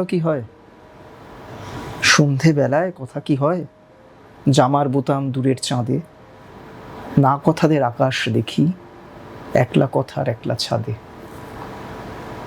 কে কোন কথায় তলিয়ে যাবে, ডুব কথাদের কেমন ভাষা, নিজের কথা আর খুঁজি না, যেমন যাওয়া তেমন আশা। কি অপূর্ব, এটা আমি পড়েছি। আচ্ছা, এবং ব্যাপারটা হচ্ছে যে এই যে ফ্যান ফলোয়ার্স, প্রত্যেকটা মানুষ যারা কিছু না কিছু কাজ করছে তাদের কিছু কিছু ফ্যান ফলোয়ার্স থাকে, এবং তোমার ক্ষেত্রে তো হিউজ ফ্যান ফলোয়ার্স, এটা আমরা জানি। প্রত্যেকে তোমার এত প্রশংসা করেন, আমি যতদূর জেনেছি বা শুনেছি, বা এতদিন ধরে আমিও ইন্ডাস্ট্রিতে রয়েছি বলে সব কিছুই সবাই জানি আমরা। তোমার কি মনে হয় যে তোমার কোথাও এটা মনে হয় যে মানুষ তোমাকে আরো বেশি চিনতো, জানতো, সেটা জরুরি ছিল না, যেটুকু চেনে জানে সেটাই তোমার ঠিক মনে হয়? না, ওই বললাম যে আমার যতটুকু পাওয়ার আমি ততটুকু পাবো, তার বাইরে তুমি আমার জন্য যতটুকু রাখা আছে ততটুকু, তার বেশি আমার কে দেবে, আমার জন্য ওইটুকুই রাখা ছিল। ঠিক, তার জন্য আমি জানি আমার কমফোর্ট লেভেল এইটুকুই, এর বাইরে আমার কমফোর্ট লেভেল নেই। তো আমার ওইটুকু কমফোর্ট লেভেলেই আমাকে ডাল ভাতেই সন্তুষ্ট থাকতে হবে, আমি ডাল ভাতেই সন্তুষ্ট থাকবো। আমার জন্য পৃথিবীতে ডাল ভাতটাই বরাদ্দ হয়েছে, আমার জন্য মাংস ভাতটা বরাদ্দ হয়নি, তো আমাকে ডাল ভাতে ভালো থাকতে হবে। তো এই মেনে নেওয়াটা তো খুব জরুরি। তার জন্য ওই ফ্যান ফলোয়ার এগুলো হয়তো ম্যাটার করে, অবশ্যই ম্যাটার করে। যদি বলি ম্যাটার করে না তাহলে সেটা ভুল বলা হবে, বা সেটাও আরেক ধরনের ভণ্ডামি, অতিবিনয় যেটাকে বললাম, এটা খুবই ম্যাটার করে। কেউ মানে অনেক মানুষ যদি আমার লেখার প্রশংসা করে, সেটা তো আমার কাছে খুবই ভালো লাগার জায়গা, গর্বের বিষয় বটে। মানে আমরা তো বেসিক্যালি লিখি মানুষকে ভালো লাগানোর জন্য, মানুষ যদি ভালো না বলে তাহলে তো সেটা খারাপ লাগা, তাহলে বুঝতে পারি আমার লেখাটা কি হচ্ছে না। এই সোশ্যাল মিডিয়ায় এসে একটা অদ্ভুত জিনিস আমি দেখছি যে মানে সেখানে না, মানে আমি বুঝে উঠতে পারি না যে আসল মাপকাঠিটা কোথায়। মানে সেখানে খুব সহজেই সবাই কবি হয়ে উঠছে, আমি দেখতে পাচ্ছি সবাই সিঙ্গার হয়ে উঠছে। এটা কি খুব সহজ একটা বিষয়? মানে সবাই সিঙ্গার হয়ে ওঠা, সবাই কবি হয়ে ওঠা, সবাই পেন্টার হয়ে ওঠা, এটা তো খুব সহজ নয়। এর জন্য তো কিছু শেখা প্রয়োজন। এটাই তো কথা, অধ্যবসায়টা লাগে, শিক্ষা লাগে। অন্তত তুমি শিখে কিছু করো, না শিখে কিছু করার চেষ্টা করো না। লোকজন খুব সহজে, ধরো যেখানে শুভমিতা একটি গান পোস্ট করেছেন, সেখানে আরেকটি মানুষও একটি গান পোস্ট করেছেন, এবং এই সোশ্যাল মিডিয়া থেকে সাইকোলজিটা বুঝতে পারি। তার মধ্যে ওই সাইকোলজিটা কাজ করে, শুভমিতাও যা আমিও তা, এরকম একটা সাইকোলজি কাজ করে মানুষের মধ্যে। এটা কেন? মানে আমার কাছে এটা তো মানুষ, তুমি দেখো, তুমি শিখে শিখে জিনিসটা করো। এটা কি তোমার মানে কোথাও গিয়ে মনে হচ্ছে যে মধ্যমেধা বা এই যে ব্যাপারটা আমরা বলে থাকি, এখন তো এই প্ল্যাটফর্মটা হওয়াতে সবকিছু এতটা অ্যাভেলেবল হয়ে গেছে না, মানে সবাইকেই কবিতা লিখতে হবে, সবাই কবিতা লিখছে, ঠিক চাইলেই কবিতা লেখা যাচ্ছে, এবং সেখানে তারা প্রশংসাও পাচ্ছে। এখন তো মানে এই প্রশংসা পাওয়ার মাপকাঠি হচ্ছে কটা লাইকস, কটা রিয়াক্ট হলো, সেটা মানে ঘুম থেকে উঠে লোকে দেখে, আরে আমার লেখায় কটা লাইকস পড়লো, কটা রিয়াকশন হলো, কটা কমেন্টস পড়লো, এটা তো মাপকাঠি। ঠিক। আমি তো এই সময়টাও যেমন দেখছি, আর তার আগের সময়টাও তো দেখেছি যে একটা গানের অ্যালবাম কেনার জন্য মেলোডি বা যাদবপুর অঞ্চলে লাইন পড়ে যেত, সেখানে লোকে গিয়ে খবর নিত, আচ্ছা নচিকেতার পুজোর অ্যালবামটা কি বেরিয়েছে, লোপামুদ্রার পুজোর অ্যালবামটা কি বেরিয়েছে। এখন তো সেটা নেই, একেবারেই নেই। আর এই এফএম যে বন্ধ, এফএম বন্ধটা কিন্তু খুব একটা, এফএম এর মধ্যে কি তুমি সব গান তখন শুনতে পেতে? এমনটা কি হতো? মানে আমি মনে হয়, কিন্তু এফএম এ গান বন্ধ হয়ে যাওয়াটা সেটা কিন্তু একেবারেই ঠিক কারণ নয়। মানে আচ্ছা, এফএম বাজালেই যে গান লোকে শুনবে এমনটা নয়। ফিল্মের গান লোকে শুনছে না, মানে শুনছে না বা জোর করে শোনানো হচ্ছে, সেটাই বলছি। কিন্তু এফএম এ কিন্তু জোর করে শোনানো হতো, তোমাকে এফএম এ বাজতো একটা সময়, বাংলা গান বাজতো, এখন সেটা এখন ওই একটাই বললাম তো, গান খুব ফ্রিতে পাওয়া যায়, লোকে পাচ্ছে, তার জন্য যেটা ফ্রিতে পাবে তার প্রতি তো অবহেলা তৈরি হবেই না। যে কোনো সম্পর্ক তো তাই, আমরা যদি ফ্রিতে, তুমি যে কোনো সম্পর্কে সেটা তো টেকেন ফর গ্রান্টেড হবেই একটা সময়, হবে। তুমি যে প্রথম থেকে বলছো যে তোমার বন্ধুত্বে তুমি খুব একটা বিশ্বাস করো না বলে বলছো। না, বন্ধুত্বে বিশ্বাস করি না, আমার কাছে সমস্যা হচ্ছে যে কমিউনিকেট করা। আচ্ছা, তোমার ছোটবেলা থেকে তোমার সেরকম ভাবে বন্ধুত্ব তৈরিই হয়নি? আমি চেষ্টা করিনি এমনটা নয়, আমি চেষ্টা করেছি, কিন্তু আমি একটা সময়ের পর তার সাথে কমিউনিকেট করতে পারতাম, আমি যেটা বলতে চাইছি সেটা বুঝতে পারছি না। আচ্ছা, তখন আমি আস্তে আস্তে দূরত্ব তৈরি হয়েছে। এই একটা কমিউনিকেশন গ্যাপ আমার মধ্যে সব সময় চলেছে। আচ্ছা, তার জন্য কোথাও একটা নিজের জগৎ আমি তৈরি করে নিয়েছি। আচ্ছা, সেই জগৎটাই আমি নিজের সাথে নিজে কথা বলতাম, নিজেই নিজের বন্ধু হয়ে উঠতাম, নিজেই নিজের সাথে কমিউনিকেট করতাম। সেটা আমার কাছে খুব ইন্টারেস্টিং একটা জগৎ ছিল। দারুণ তো, এটা কিন্তু খুব, আমি খুব একটা প্রচুর বন্ধু হ্যান ত্যান এমনটা নয়। বন্ধু ঠিক আছে, যেমন হয় স্কুলের কলেজের বন্ধু, সে ঠিক আছে, মানে হ্যাঁ, জীবনে আমারও প্রিয় বন্ধু ছিলেন একজন, সে ছিল, মানে সে এখন নেই অবশ্যই, যার সাথে আমি অনেক কিছু কমিউনিকেট করতে পারতাম, সে একজনই ছিল। আচ্ছা, তারপরে সেই ওর থেকেও প্রিয় বন্ধু হয়ে উঠতে পারেনি। মানে কথা বলার মানুষ কম, এখন সবার মানুষ খুঁজে পাও এখন? খোঁজার চেষ্টাই করি না, মানুষ খোঁজার চেষ্টাই করি না, কারণ আর আঘাত পেতে ভালো লাগছে না। মানে আঘাতটা আর প্রচুর অপমান, প্রচুর আঘাত আমরা সবাই তো পেয়েছি না। অপমান সবচেয়ে বেশি আমার কাছে, সবচেয়ে বেশি মানে আমি সেই অপমানের জবাব তাকে সরাসরি দিইনি, আমার জবাবটা কাজ, আমার জবাব। আমি যখন অনেক কথা, পুরোনো দিনের কথা বলে ফেলছি। পুরোনো একটু শুনি, আমরা পুরোনো শুনতে খুব ভালোবাসি। ধরো আমি যখন লেখাটা ছেড়ে, ওই বললাম হোয়াইট পেপার সময়টা, তখন আবার যখন লেখাটা শুরু করছি, তখন একজন মিউজিক ডিরেক্টর,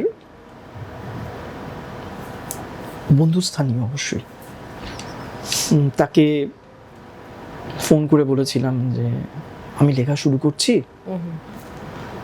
মানে বন্ধুস্থানীয় বলা যায় বলেই তাকে ফোন করেছি। তার আগে তোমার একলব্য এত সাকসেসফুল, না যাই হোক, আমি লেখা শুরু করছি।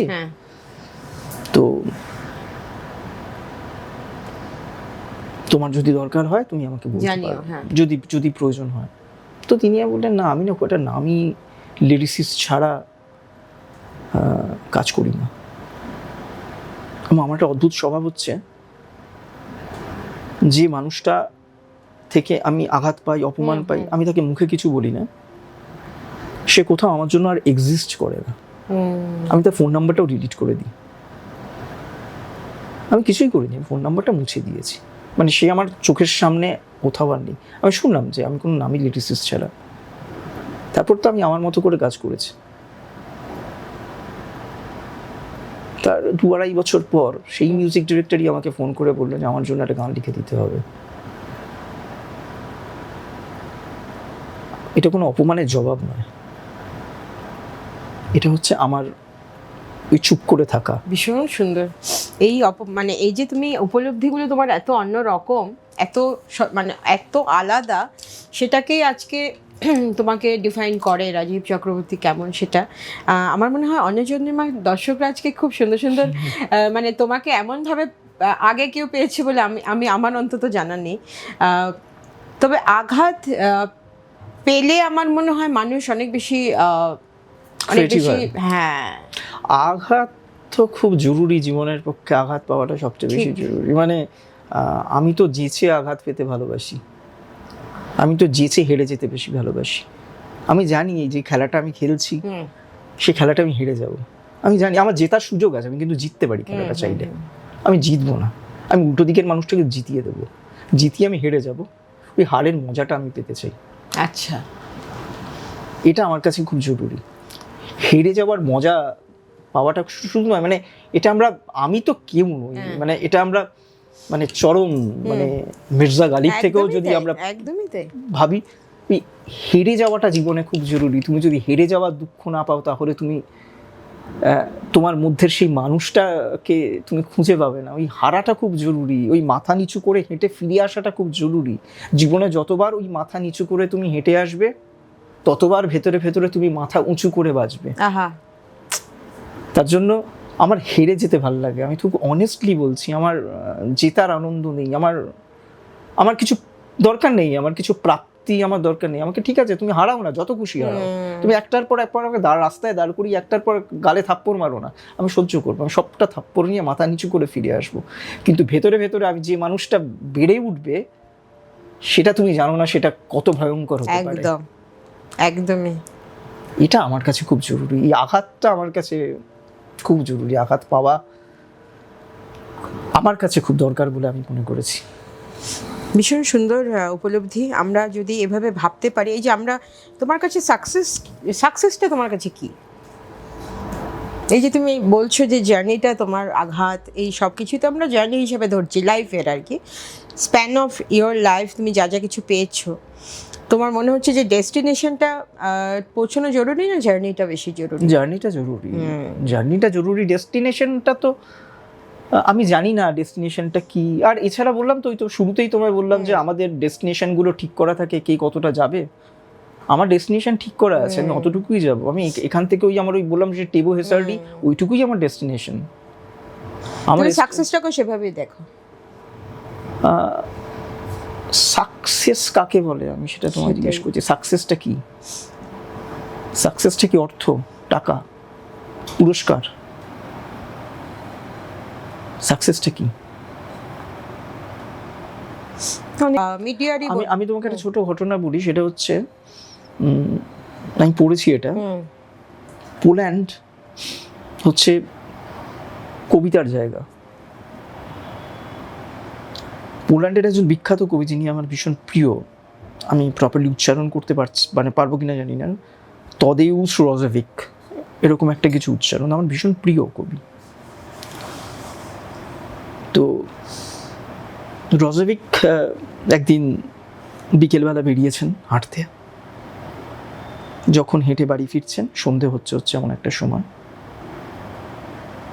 বাড়ির দেয়ালে লেখা আছে, আপনার অমুক কবিতাটা পড়লাম, আমার দারুণ লাগলো। এটা তো সাকসেস। রজেভিক তো নোবেল পায়নি, ঠিক, কিন্তু এর যেটা ওই লেখাটা তো নোবেলেরও অনেক উপরে। এটা তো সাকসেস। হ্যাঁ, পুরস্কার পেতে সবারই ভালো লাগে, কেন ভালো লাগবে না? টাকা পেতে সবারই ভালো লাগে, কিন্তু সেটা আলটিমেট নয়, সেটা কখনোই আলটিমেট নয়। কারণ আলটিমেট এই কারণে নয়, সেটা তুমি আমি আমরা যে বয়সটার মধ্যে দিয়ে যাচ্ছি, আমাদের এই ফিলটা ততটা হচ্ছে যে আমাদের সময়টা ক্রমশ কমে আসছে। কিন্তু আমাদের সময়টা কমে আসছে, আমাদের কাজ করার সময়টা কমে আসছে। আমরা এখন দেখতে পাচ্ছি চোখের সামনে প্রিয়জনরা হারাচ্ছে প্রতিদিন, ডেইলি। ঠিক, ডেইলি আমি দেখতে পাচ্ছি আমার বাবার বয়স 86। আমি প্রতিদিন ঘুম থেকে উঠে আমার প্রথম কাজ হচ্ছে আমি গিয়ে দেখব যে বাবা ঘরের মধ্যে চেয়ারে বসে খবরের কাগজ পড়ছে। ওটা আমার সারাদিনের বেঁচে থাকার নিঃশ্বাস। এটাই আমার জীবনের। আমি ভাবতে পারবো না যে এই মানুষটাকে যদি কোনোদিন হারিয়ে ফেলি আমি কি করে বেঁচে থাকবো। কিন্তু একদিন না একদিন তো এই সময়টা আসবে। কিন্তু আমার এটা হচ্ছে প্রতিদিন সকালবেলা ঘুম থেকে উঠে আমি দেখি বাবা খবরের কাগজ পড়ছে, বাবা ভালো আছে। ঠিক, খুব শান্তি লাগে তখন। সেটা আমার প্রতিদিনের ওই একটা ভালো লাগা নিয়ে ফিরলাম, আমার দিনটা শুরু হলো। আমার কাছে এই ছোট ছোট বিষয়গুলো আমার কাছে খুব ইম্পর্ট্যান্ট।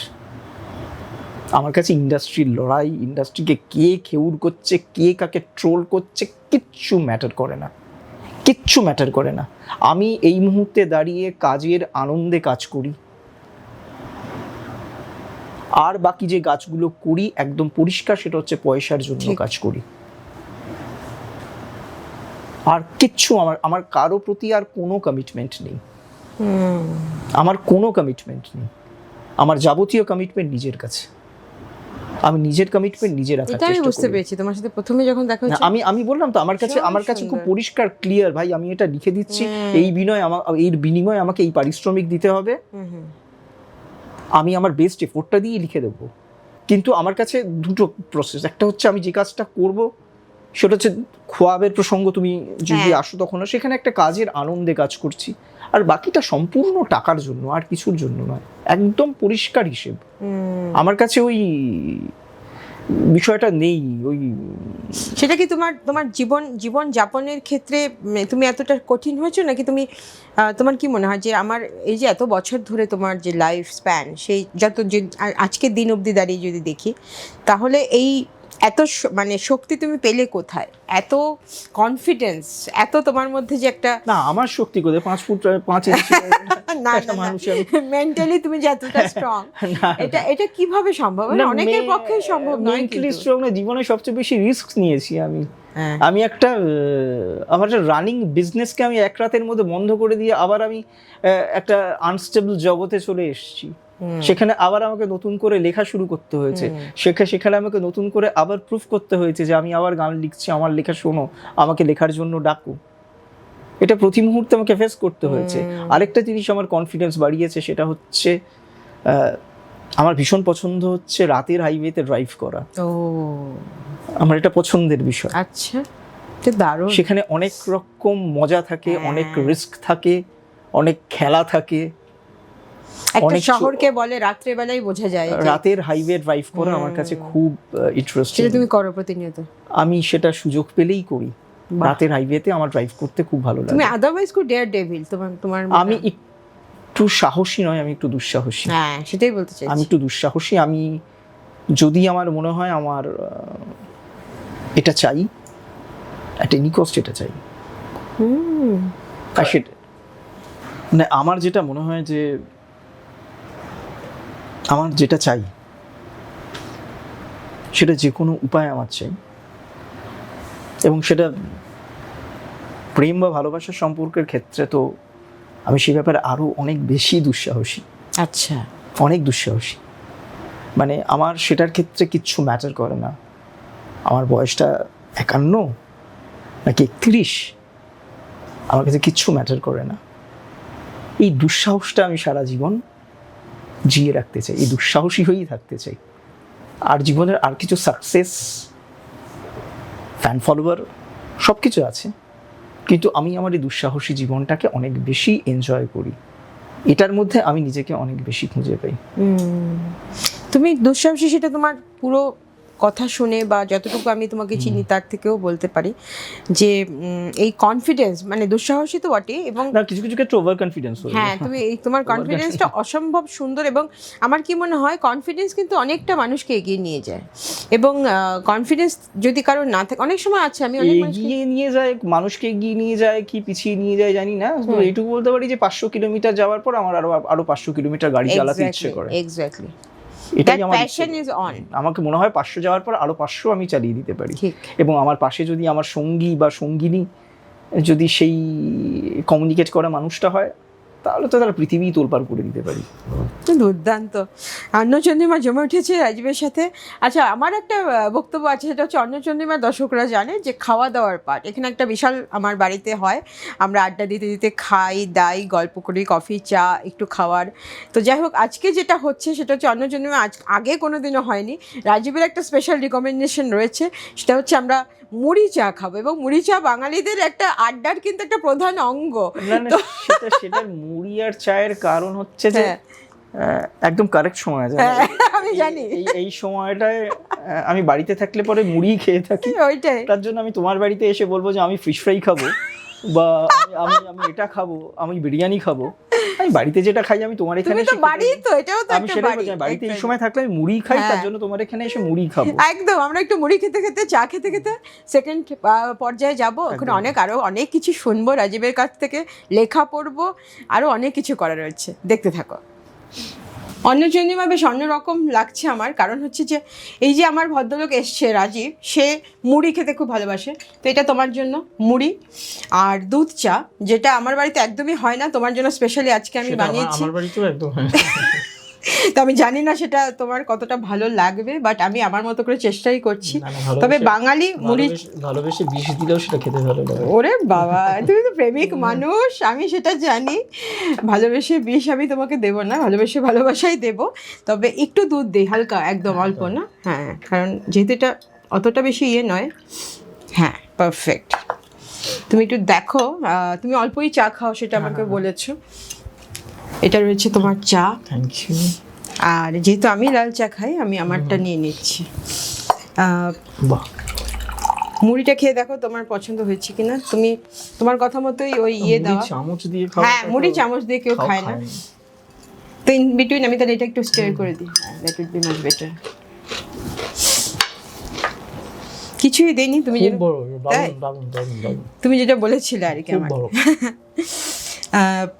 বাঙালির আড্ডায় আসলে মুড়ি চা কিন্তু ওতপ্রোতভাবে জড়িত। আর বাংলার লিরিসিস্ট, বাংলার কবিকে আমি পেয়ে গেছি, তো আমার মনে হচ্ছে এটা বেশ সুন্দর জমে উঠেছে টেবিলটা, দেখতেও বেশ ভালো লাগছে, দর্শকরা বলবে কেমন লাগছে। তোমার এই অদ্ভুত সৃষ্টি, বিভিন্ন কাজ, বিভিন্ন সব কিছু যে তুমি করো, তার মধ্যে আমরা সারাক্ষণ বলে যাচ্ছি যে ইন্ডাস্ট্রি ইন্ডাস্ট্রি ইন্ডাস্ট্রি, আমাদের ছোট ইন্ডাস্ট্রি, যা ইন্ডাস্ট্রি হোক না কেন, ইন্ডাস্ট্রি বলতে আমরা যেটা বুঝি যে অনেক বেশি সিকিউরড একটা লাইফ, যেমন আদার্স ইন্ডাস্ট্রি হয়ে থাকে। তো এই যে আমাদের একটা ইনসিকিউর লাইফ, মানে আর্টিস্টদের, শিল্পীদের, কবিদের, যাদেরই বলি না কেন, ইনসিকিউরিটি থেকেই মনে হয় এই যে বিষয়গুলো আসে। তুমি বলছো না যে কেউ কারোর প্রশংসা করতে পারে না, কেউ কাউকে কোনো কমেন্ট করে না, আমার এগুলো মনে হয় যে ইনসিকিউরিটিরই একটা পার্ট আর কি। তো এই সিকিউরিটিটা তোমার কাছে কতটা জরুরি? তুমি কি নিজেকে মনে করো যে কোথাও তুমি সিকিউরড, বা তোমার কিছু প্ল্যানিং রয়েছে যেটা ভবিষ্যতে তোমাকে এই আরও বেশি হেল্প করবে, ইন্ডাস্ট্রি ছাড়া আর কি? ইন্ডাস্ট্রি দিয়ে তো হচ্ছে না, কারণ ইন্ডাস্ট্রি তো আমাদের বেসিক্যালি তো ইন্ডিপেন্ডেন্ট বাংলা গান নিয়ে বেশি কাজ করেছি। ছবির জন্য আমাকে খুব কম ডাকা হয়। আচ্ছা, খুবই কম আমি ছবিতে কাজ করেছি। ইন্ডিপেন্ডেন্ট মিউজিকের জায়গাটাতে সেই অর্থে ইন্ডাস্ট্রি কিছু তৈরি হয়নি, সেটাই তো আদৌ কোনো ইন্ডাস্ট্রি বিষয়টাই তৈরি হয়নি। ঠিক, এখানে যেটা চলে সেটা হচ্ছে শিল্পীর কারিশমা অনুযায়ী সে এক্সিস্ট করে, তারপর সে এক্সিস্ট করে না। কেউ কাউকে আলাদাভাবে সিকিউর করবে এমন কোনো বিষয় এখানে নেই, বা তৈরি হয়নি বলতে পারো। সেটা তৈরি হয়নি, সেটা আগেও ছিল না, এখনো সেটা হয়নি, এবং সেটা ভবিষ্যতেও হবে না। তার জন্য এই ইন্ডাস্ট্রি নিয়ে আমাদের মাথা ব্যথা করে লাভ নেই। যে যার মতো করে আমরা কাজ করব, যদি কেউ ভালো বলার বলবে, যদি ভালো বলার বলবে না তো বলবে না। ঠিক, বুঝতে পেরেছি। কিন্তু আমি পার্সোনালি কোথাও ইনসিকিউর নই। আচ্ছা, আমি বলছি যে তুমি ফিনান্সিয়ালিও দেখো। সেটাই তো বললাম যে ফিনান্সিয়াল জায়গাটাও তো সেটার তো সবার ফিনান্সিয়ালের জায়গায় একটা তোমাকে ভেবে নিতে হবে যে তোমাকে এইটুকুই তোমার প্রাপ্য এবং এতটুকুতেই তোমাকে খুশি থাকতে হবে। এই যে এখন প্রত্যেকটা শিল্পী দেখবে আদার্স অনেক কিছু করছে, মানে নিজের কাজ করছে, এই যে পুরো বিষয়টা অনেক বেশি ডাইমেনশনালি। হ্যাঁ, সেটা তারা মনে করছেন তারা করছে, এবং যেটা আমিও করবো না এমনটা নয়। হ্যাঁ ঠিক, মানে ভবিষ্যতে আমিও কিছু করতেই পারি, যেটা যদি মনে হয় আমি তাহলে করতেই পারি, সেটার মধ্যে কোনো অন্যায় নেই, সেটা করতেই পারি।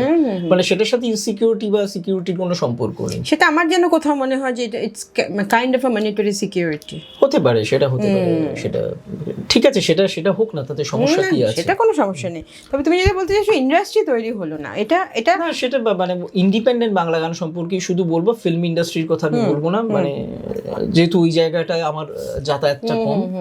ইন্ডিপেন্ডেন্ট বাংলা গানের কোন ইন্ডাস্ট্রি এখনো পর্যন্ত তৈরি হয়নি এবং ভবিষ্যতেও হবে না, এবং বললাম তো ইন্ডিপেন্ডেন্ট বাংলা গান আদৌ থাকবে কিনা এটা নিয়ে প্রবল সন্দেহ আছে, যে ইন্ডিপেন্ডেন্ট বাংলা গান কিন্তু অ্যাকচুয়ালি ইন্ডিপেন্ডেন্ট গান হওয়ারই কথা আর কি। ছবির গানের থেকেও তুমি যদি পৃথিবী দেখো তাহলে কিন্তু ইন্ডিপেন্ডেন্ট মিউজিকে বেশি মানে ফেমাস আর কি। সেটা কিন্তু বাংলার জায়গাটা এমন কেন, সেই প্রশ্নটা আমি জানি না, মানে সেটা বাংলা এবং Bollywood, Hindi as well as হিন্দিতেও খুব একটা যে ইন্ডিপেন্ডেন্ট মিউজিক হয় তা না, ছবির গান ছাড়া, যেহেতু সেটা একটা ন্যাশনাল প্ল্যাটফর্ম, আর আমরা তো একেবারে ছোট্ট একটা জায়গা, একটা রিজিওনাল জায়গা, সেই জায়গায় দাঁড়িয়ে আগে যেমন একটা গান বেরোবার সময় খুব এক্সাইটেড থাকতাম যে গানটা আসছে, লোকজনের ভালো লাগবে কিনা। এখন একটা গান বেরোনোর সময় শুধু মনে হয় শুনবে তো লোকে গানটা, ভালো খারাপ তো পরের কথা, শুনবে তো, এইটুকু মনে হয়। যে এখন তো গান শুনছে না লোকে, একেবারেই শুনছে না একদমই। এবং আমার জানা নেই যে কি পদ্ধতিতে শোনালে পরে মানুষ গান শুনবে। মানে আমার খুব মানে কাজ খারাপ বা ভালো হচ্ছে না, কাজ খুবই ভালো হচ্ছে, প্রচুর প্রচুর প্রচুর ভালো কাজ হচ্ছে, ঠিক, কিন্তু সেগুলো মানুষের কাছে পৌঁছচ্ছে না। কেন পৌঁছচ্ছে না আমি জানি না, মানে ইনফ্যাক্ট আমি তো মানুষের কাছে খুব একটা যে পৌঁছতে পেরেছি তা সেটা মানুষের কাছে পৌঁছানোটা সেভাবে মানুষের কাছে কিছু পৌঁছচ্ছে না, কিন্তু কাজ প্রচুর হচ্ছে, প্রচুর কাজ হচ্ছে, এবং সেখানেও এক ধরনের মনোপলি তো কোথাও একটা তো আছে, সেটা নিয়ে তো আসবেই, কাজ করে, সেটা তো রয়েছে। কিন্তু সেগুলো মাথায় না দিয়ে আমার মনে হয় যে মানে আমার রিয়েলাইজেশন, আমার সময়, আমার বয়স, সেই জায়গা থেকে আমার মনে হয়েছে যে এই সময়টা আমি কাজের আনন্দে কাজ করব। যদি মানুষ খুঁজে বার করার হয় তাহলে নিশ্চয়ই মানুষ খুঁজে বার করবে, এই বিশ্বাসটা শুধু রয়েছে। এই যে তোমার এটা কেন বলো তো, এটা হচ্ছে তোমার যে ভ্যালিউ সিস্টেম বা তুমি যেভাবে বড় হয়েছো, তোমার এই চিন্তা থাকাটা খুবই স্বাভাবিক। কিন্তু এখন আমার এই মুহূর্তে দাঁড়িয়ে আমার জেনারেশন বা আমার ভ্যালিউ সিস্টেমও তোমার সাথে খুব ম্যাচ করে বলেই তুমি আমার এত কাছের মানুষ। মানে কি বলো তো, মানে আগে আমরা বলতাম না সবসময়, মানে ইনফ্যাক্ট আমার মা বাবা বলতেন যে নিজের কাজটা করে যাও, তারপরে যে তোমার কাজ যদি প্রশংসিত হয় অটোমেটিক্যালি মানুষ তোমাকে খুঁজে নেবে। কিন্তু এখন কি মানুষ খুঁজে নেয়? আমার তো মনে হয় না। মানুষ তো দেখছি মানুষই মানুষের কাছে যাচ্ছে যে আমি না এই কাজটা করছি, আমাকে। সেটাই, মানে এখন মানুষ ওই খোঁজান। এখন যেটা হচ্ছে যে আগে তো আমরা ধরো বিশেষ করে এই সোশ্যাল মিডিয়ার যুগটা, এই সোশ্যাল মিডিয়ার যুগের আগে আমাদের কাছে গান করা মানুষের সংখ্যাটা খুব লিমিটেড ছিল, আর এখন সোশ্যাল মিডিয়া আসাতে এত শিল্পী কেন, মানে আমি বুঝতে পারছি না। নাম্বার ওয়ান, না শিখে এত শিল্পী, এবং সবাই গান গায়। তার থেকে বড় কথা হচ্ছে যেটা সব থেকে ইন্টারেস্টিং, সেটা হচ্ছে এখন আমার কাছে অনেক কোয়ারিজ আছে, সেটা হচ্ছে যে মাইনাস ট্র্যাকে গান গাইতে হয়, এবং সেটা আমি একদমই গাই না। ঠিক আছে, আমি বলি আপনি আমার একটা গান শুধু তানপুরা দিয়ে শুনুন, বা যে কোনো একটা পিয়ানো ফর্মে শুনুন, বা একটা গিটারের সাথে শুনুন, তাও একটা ওটার মধ্যে একটা পজিটিভিটি থাকবে, ওটার মধ্যে একটা আলাদা ব্যাপার থাকবে, ওটার মধ্যে একটা অ্যাকোয়েস্টিক সাউন্ড থাকবে যেটা অপূর্ব শুনতে লাগবে। কিন্তু আপনি যখন ট্র্যাকে গানটা গাইছেন, সেই ট্র্যাকের সাথে আমি হয়তো ম্যাচ করাতে পারছি না, বা আমার গলাটা সেই টিম্বারে করা নেই, কারণ ট্র্যাক তো একটা লেভেল 44 মানে 440-তে করাই থাকবে। যখন আমি ট্র্যাকে গাইছি definitely it will be disturbed. তো সেই জায়গাটা এই জন্য আমি ট্র্যাকটা খুব একটা পছন্দ করি না, until or unless it is very much মানে ইম্পর্টেন্ট। ধরো বিদেশে কোথাও গেছি, তখন হয়তো মিউজিশিয়ান নিয়ে যাওয়া সম্ভব না, সেখানে 2-4টে হয়তো গাওয়া যেতে পারে, কিন্তু আমি চাই না সেটা। এখন প্রত্যেকটা মানে কোয়ারিজ আসছে ট্র্যাকে গান, এবং ট্র্যাকে গানের ক্ষেত্রে একটা যেটা মজা সেটা হচ্ছে তোমার পেমেন্ট অনেক কমে যাচ্ছে, বিকজ তুমি তো একা যাচ্ছ মাইনাস ট্র্যাকটার সাথে নিয়ে, তোমার মিউজিশিয়ান নেই, কেউ নেই, কিছু নেই।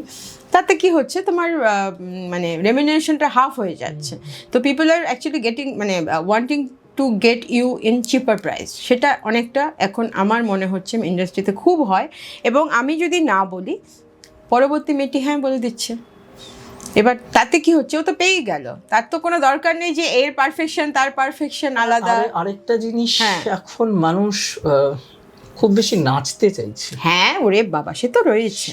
সেটা একটা না খুব ভয়ের জায়গা, মানে একটা মনোটোনাস লাগে। হ্যাঁ, মানে ভীষণ শোনার থেকে নাচতে অনেক বেশি চাইছে, মানে সিঙ্গার কম ডান্সার বেশি। না না না না না না, গানের সাথে নাচতে চাইছে বেশি। হ্যাঁ, এবার নাচতে যারা চাইছে, আমি প্রত্যেকটা বড় বড় শিল্পী, মানে অনেক বড় মানে আমি শিল্পীদের কথা বলছি, আমি না, শিল্পীরা আজকাল নাচে, শ্রোতা দর্শকদের কথা, শ্রোতা দর্শকের সাথে স্টেজেও নাচতে হয়। সেখানে ভীষণ ভাবে ওই নাচের গান। এবার নাচের গান যথারীতি তুমি তো দাঁড়িয়ে গাইছো না হারমোনিয়াম বাজিয়ে, তোমাকেও নাচতে হবে ইকুয়ালি, মানে এই নয়তো তুমি ইন্সপায়ার করতে পারছো না অডিয়েন্সকে। পরিবেশটা কোথাও, পরিবেশটা তো হ্যাঁ পরিবেশটা আর নেই তোমার একটা। তবে কি বলো তো, আমার যেটা মনে হয়, তোমাকে সেটা নিয়ে বলছি, অদ্ভুত তোমার একটা সৃষ্টি আমরা রিসেন্টলি খুব চর্চিত এবং আকাঙ্ক্ষিত, আমাদের কাছে তো বটেই, আমরা পেয়েছি বলতে পারি, আমি খুব আপ্লুত। খোয়াব নিয়ে একটু বলতে চাই, যে কি ব্যাপার, কিভাবে তুমি এটা শুরু করলে, কি থট প্রসেস এটার পেছনে? না, খোয়াব তো শুধু আমার নয়, তোমার, হ্যাঁ, এবং নম্রতা আমার খুব কাছের বন্ধুও বটে, ভীষণ সুন্দর লাগে ওর গান।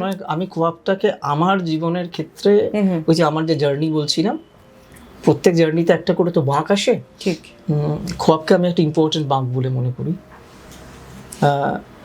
মানে যদি তুমি আমাকে পুরোটা বলতে পারো, সেই জায়গায় দাঁড়িয়ে মানে নম্রতার সাথে আমার পরিচয়ের জায়গাটা হচ্ছে ওর গানের সূত্রে। আচ্ছা, মানে ওর গান, হ্যাঁ, ওর গান কোনো রকম মানে আমাকে ভীষণভাবে ভালো লাগে। একদমই তাই, আমাদের সবারই খুব ভালো লাগে। তো সেই সূত্রে ওর সাথে আমার পরিচয়। এবার আমাদের পরিচয়ের পর আমাদের নিয়মিত কথা হতো, সেটা গান নিয়ে কথা হতো। তারপর আমাদের দেখা সাক্ষাৎ হচ্ছে, এবং অদ্ভুত ব্যাপার হচ্ছে ওর সাথে আমার ভাইবটা খুব ম্যাচ করে, রাইট, ভীষণ ভাইবটা ম্যাচ করে। ও আমার থেকে অনেকটা ছোট, 18 বছরের ছোট, তো আমার সাথে ওর ভাইবটা খুব ম্যাচ করে। আমরা ওই বললাম না, কমিউনিকেট করা, সেটা তুমি খুব কমফোর্টেবলি করতে পারো, ওর সাথে খুব ভালো কমিউনিকেট করতে পারি। ও আমার সাথে, আমি জানি যে খুব ভালো কমিউনিকেট করতে পারে। শুধু কমিউনিকেট করা নয়, মানে একটা সাইলেন্ট কনভারসেশন হয় আমাদের মানুষের মধ্যে, দুজন মানুষ কথা না বলেও কথা বলে। একদম, আমাদের মধ্যে সেটা হয় যে আমরা দুজন কথা না বলেও কথা বলতে পারি। মানে আমরা দেখা করতাম, ঘুরে বেড়াতাম, আমার এই বাউন্ডুলে ঘোরাটা ও এনজয় করতো, ও ওয়ান টাইপ অফ বাউন্ডুলে, ওরও এরকম ঘোরাটা পছন্দ। তো আমার তরফ থেকেই প্রথম, ওর তরফ থেকে কোনো দিন কোনো প্রস্তাব আসেনি, কখনো বলেনি ও লোভী মেয়ে নয়। ও যদি লোভী মেয়ে হতো তাহলে বলতো আমার জন্য একটা গান লিখে দেবে, ঠিক, সেটা কোনোদিন বলেনি। আমার তরফ থেকেই প্রস্তাব আসে যে আমরা শুধু কেন ঘুরে বেড়াই, শুধু কেন সময় নষ্ট করি, কিছু একটা তো দুজনে মিলে করতে পারি। ও কম্পোজ করার ব্যাপারে শুরুর দিকে একেবারেই রাজি ছিল না, কিন্তু ওর শোনার কানটাও প্রচুর গান শোনে। তো আমি ওকে ভীষণভাবে খোঁচাতাম যে তুমি কম্পোজ করো। তারপর ও কম্পোজ করা শুরু করলো, এবং খোয়াব 2 বছর হলো। 2 বছরে তো আমরা প্রায় 17টা গান তৈরি করে ফেলেছি, মানে রিলিজড সং। চেষ্টা করেছি, ভালো খারাপ জানি না, ওই আমি জানি না মানুষের কাছে পৌঁছচ্ছে কিনা, সেটা চেষ্টা করেছি। তোমার মনে আছে আমি একদিন জিজ্ঞেস করেছিলাম যে মানুষের কাছে কতটা পৌঁছচ্ছে? হ্যাঁ, মানুষের কাছে সেটা জানি না মানুষের কাছে পৌঁছচ্ছে কিনা। এবং আরেকটা খুব জিনিস আমার বলতে ইচ্ছা করছে, সেটা হচ্ছে যে ইন্ডাস্ট্রি, যখন আমি একটা স্টুডিওতে কিছুদিন আগে গেলাম, সেদিন একজন আমাকে সবার আগে ঢোকার সময় প্রশ্ন করলো, তোমার গার্লফ্রেন্ড কেমন আছে? আচ্ছা, ঠিক আছে, তার কাছে এই প্রশ্নটা আসলো না যে খোয়াবের পরের গানটা কি, বা খোয়াবের এই গানটা খুব ভালো। লোকে কোথাও না ভেতরে ভেতরে কানে আসে যে কোথাও একটা গসিপ চলে যে এদের আসল কেমিস্ট্রিটা ঠিক কি, এরা কি আদৌ গান বানায় না কি করে, এরা প্রেম করে না, এরা ভাই বোন না কি, এটা এদের কাছে ইম্পর্টেন্ট। এদের কাছে কি গান করছে, একটা গানের পেছনে এরা কি পরিশ্রম করছে, কি করার চেষ্টা করছে, সেটা খুব একটা ইম্পর্টেন্ট নয়, সেটা মনে হয় আমার। সেটা খারাপ লাগে, খুবই দুঃখজনক। সেটা খুবই খারাপ লাগে। যাই হোক না কেন, সম্পর্ক হোক আর যাই হোক না কেন, সে হলে হবে, সেটাতে কোনো অসুবিধে নেই। আর যদি সম্পর্কের রিফ্লেকশন খোয়াব হয় তো হোক খোয়াব, তাতে অসুবিধে কি আছে। এবং সেটা যে এত অপূর্ব হতে এবং পারে, সেটা সে কাজের নিরিখে কাজটাকে বিচার করো। অপূর্ব তুমি কেন, তোমরা কেন ব্যক্তিগত জায়গায় বারবার। এবং আমি খোয়াব তৈরি করার পর আমার সবচেয়ে মজা হয়েছে, আমার প্রচুর শত্রু তৈরি হয়েছে। তো প্রচুর শত্রু তৈরি, মানে ইন্ডাস্ট্রির ভেতরে প্রচুর প্রচুর প্রচুর শত্রু তৈরি হয়েছে। আমি জানি না সেটা কেন। তুমি সত্যি বলছো বলে আমার মানে শত্রু নয়, মানে আমার কে প্রচুর লোক ফোন করে এরকম বলা হয়েছে যে, মানে এগুলো জানি না, মানে যে তুমি কেন একটা কুচি মাথা চিবিয়ে খাচ্ছ, বা নম্রতাকে বলা হয়েছে যে তুমি তোমাকে এই লোকটা ইউজ করছে, এই ধরনেরও কথাবার্তা চলে। আমি প্রথম শুনলাম, আমার খুব মাথা ঝিমঝিম না, মাথা ঝিমঝিম করার নয়, এগুলোতে আমার তো এগুলোতে যায় আসে না। আমার এগুলো তো বললাম আমার যায় আসবে না, আমি জানি কারোরই যায় আসবে না। আমি যেহেতু বলেছি আমার কিচ্ছু ম্যাটার করে না। কিন্তু এই যে একটা অপূর্ব সৃষ্টি খোয়াবে, এটা তো সেটা নিয়ে কিছু বলুক লোকজন, সেটা নিয়ে কেউ কিছু, সেটা নিয়ে, মানে আমি ইন্ডাস্ট্রির কথা বলছি, সাধারণ মানুষের কথা বলছি না। কোথাও তো সেখানে কেউ খুব ওপেনলি অ্যাপ্রিসিয়েট করছে না। পার্সোনালি সবাই বলছে বাহ কি দারুণ কাজ করো তোমরা, তোমাদের মিউজিক ভিডিওটা দেখার মতো, তোমাদের গানগুলো শোনার মতো, অসাধারণ গান। কেউ তো ওপেনলি পাবলিকলি সেটা বলছে না, বলে না। সেটা তো ইনসিকিউরিটি। আমি জানি না সেটা কি সমস্যা, সেটা ইনসিকিউরিটি, কারণ এত অপূর্ব কাজ। সেই জায়গা থেকে না, মানে ওই মানুষের, আমি তো অনেকটা পথ পেরিয়ে এসেছি। ধরো নম্রতা একটা বাচ্চা মেয়ে, ওর মধ্যেও সেই এক্সপেকটেশনটা নীল হয়ে গেছে, ও আর কিছু এক্সপেক্ট করে না। এবার ওকে তো গাইতে হবে, ও তো সবে ওর কেরিয়ার শুরু করেছে, ওকে তো গাইতে হবে। শুরুতেই যদি এই ধরনের রিয়াকশন ওর কানে আসে বা ওকে শুনতে হয়, তো সেটা তো একজন শিল্পীর পক্ষে সেটা তো ঠিক খুবই অস্বাস্থ্যকর, মানে অস্বাস্থ্যকর, একেবারেই তাই, অস্বাস্থ্যকর। আমার কিন্তু মানে আমি ভাবতেই পারি না একটা সৃষ্টির পেছনে যাই কারণ থাকুক না কেন, আমরা যদি কাজটা না দেখে, এবং এটা তুমি বলে নয়, বিভিন্ন জায়গায় আমি দেখেছি। এবং সুমন চট্টোপাধ্যায়, কবি সুমন বলতে আমরা যা বলি যে একটা পুরো মানে মানুষের না ব্যক্তিগত জীবন নিয়ে অনেক বেশি ইন্টারেস্ট। আমি কেন জানি না ব্যক্তিগত জীবনটা কি, তুমি কাজের জায়গাটা দেখো। ব্যক্তিগত জীবনে কে কি করছে সেটা অনেক ইম্পর্টেন্ট, একটা ইতিহাস সৃষ্টি করা। আমি নম্রতাকে নিয়ে মন্দারমণি গেলাম না বেনারস গেলাম, সেটা অনেক বেশি ইম্পর্টেন্ট, সেটা ইম্পর্টেন্ট লোকের কাছে। খোয়াবের কি গান করছি সেটা ইম্পর্টেন্ট নয়। এটা কেন, আমার কাছে এটাই প্রশ্ন। এত ব্যক্তিগত জীবন নিয়ে অনেক তো কাজ আছে তোমার, করো সেই কাজগুলো করে, কাজের জবাব কাজে দাও না। কাজের জবাবটা যদি হয় তাহলে তুমি কাজে দাও, তুমি এই ধরনের কথা বলো না। এবং সেগুলো যারা বলে আমি দেখেছি তারা সমস্ত সিনিয়র মানুষজন, ছোট ছেলে মেয়েরা বলে না। এই জেনারেশনের এই জেনারেশনের ছেলে মেয়েরা বলে না, কিন্তু এই সিনিয়র মানুষজনেরা প্রচুর এসব নিয়ে আলোচনা করে। খারাপ লাগে, মানে একটা বেসিক রেসপেক্ট তাদের প্রতি সরে যায়। একদমই তাই, অবভিয়াসলি খুবই খারাপ লাগে। মানে তবু ঠিক আছে, আমরা কাজটা তো করে যাব একদম। মানে খোয়াব তো আমরা চাই যে আরো অনেক বেশি কাজ হোক। এবং তোমার এই প্রোডাকশন যেটা তুমি করো, তোমাকে আমিও বলেছিলাম ইনফ্যাক্ট চলো আমরাও একটা প্রোডাকশন কিছু একটা করি। তুমি আমার সাথে, আমার একটা প্রোডাকশনে আমরা একসাথে কাজ করছিলাম, সেটা গুলজারজির জন্মদিনে, একদিন বৃষ্টিতে গুলজার, সেখানে তোমার অদ্ভুত সুন্দর সব লেখা আমি পেয়েছি। এবং ওই মানুষটা তো কোথাও আমার কাছে একটা পাওয়ার হাউসের মতো, মানে পাওয়ার হাউস তো অনেক দূরে থাকে, ঠিক তো ওটা দূরে থাকে বলেই আমি জ্বলি, ঠিক। তো সেটা তো ওই পাওয়ার হাউসটাকে অস্বীকার করতে পারবো না একদমই। তো ওই মানুষটাকে তো একদম ঈশ্বর, একদমই তাই। জীবনে যদি তোমাকে জিজ্ঞেস করা হয় যে তোমার সব থেকে দুঃখের দিন এবং সব থেকে আনন্দের দিন ডিফাইন করো, তাহলে কি মনে হয় এই মুহূর্তে দাঁড়িয়ে? দুঃখের দিন মানে এটা চুড, আচ্ছা, যে জানি না, মানে দুঃখের দিন কাকে বলে আমি জানি না। মানে আচ্ছা। দুঃখ পাওয়ার তো কোনো শেষ নেই। মানে আমি কি দিয়ে দুঃখকে ডিফাইন করব? আচ্ছা, মানে দুঃখ এতটুকুও পেতে পারিস, সেটা একজন মানুষের কাছে এত বড় মনে হতে পারে, বা এত বড় দুঃখ একটা মানুষের কাছে এইটুকু এতটুকু হতে পারে। আচ্ছা, তো কাজেই দুঃখের দিনটাকে আমি সেভাবে আলাদা মানে করে, এমন একটা দিন যেটা খুব তোমার সারা জীবন মনে থাকবে, যে এই দুঃখটা মানে বা গ্রিফ হোয়াট এভার আর কি, আমি ঠিক না আমি আমি তেমন কিছু তোমার আমি সেভাবে আমি দুঃখ যা পেয়েছি সেটা এনজয় করেছি। আচ্ছা, আমি দুঃখটাকে এনজয় করেছি, দারুণ। আমি দুঃখটাকে আমার ভেতরে ফার্মেন্টেশন করেছি। সেই ফার্মেন্টেশনটা খুব জরুরি। ওই যে দুঃখের ফার্মেন্টেশন হয়, ওই যে দুঃখটা ভেতরে পচতে থাকে, পচতে পচতে পচতে পচতে একদিন একটা ছোট্ট চারা বেরোয়, একটা ছোট্ট গাছ হয়, সেখান থেকে একটা ছোট্ট ফুল হয়।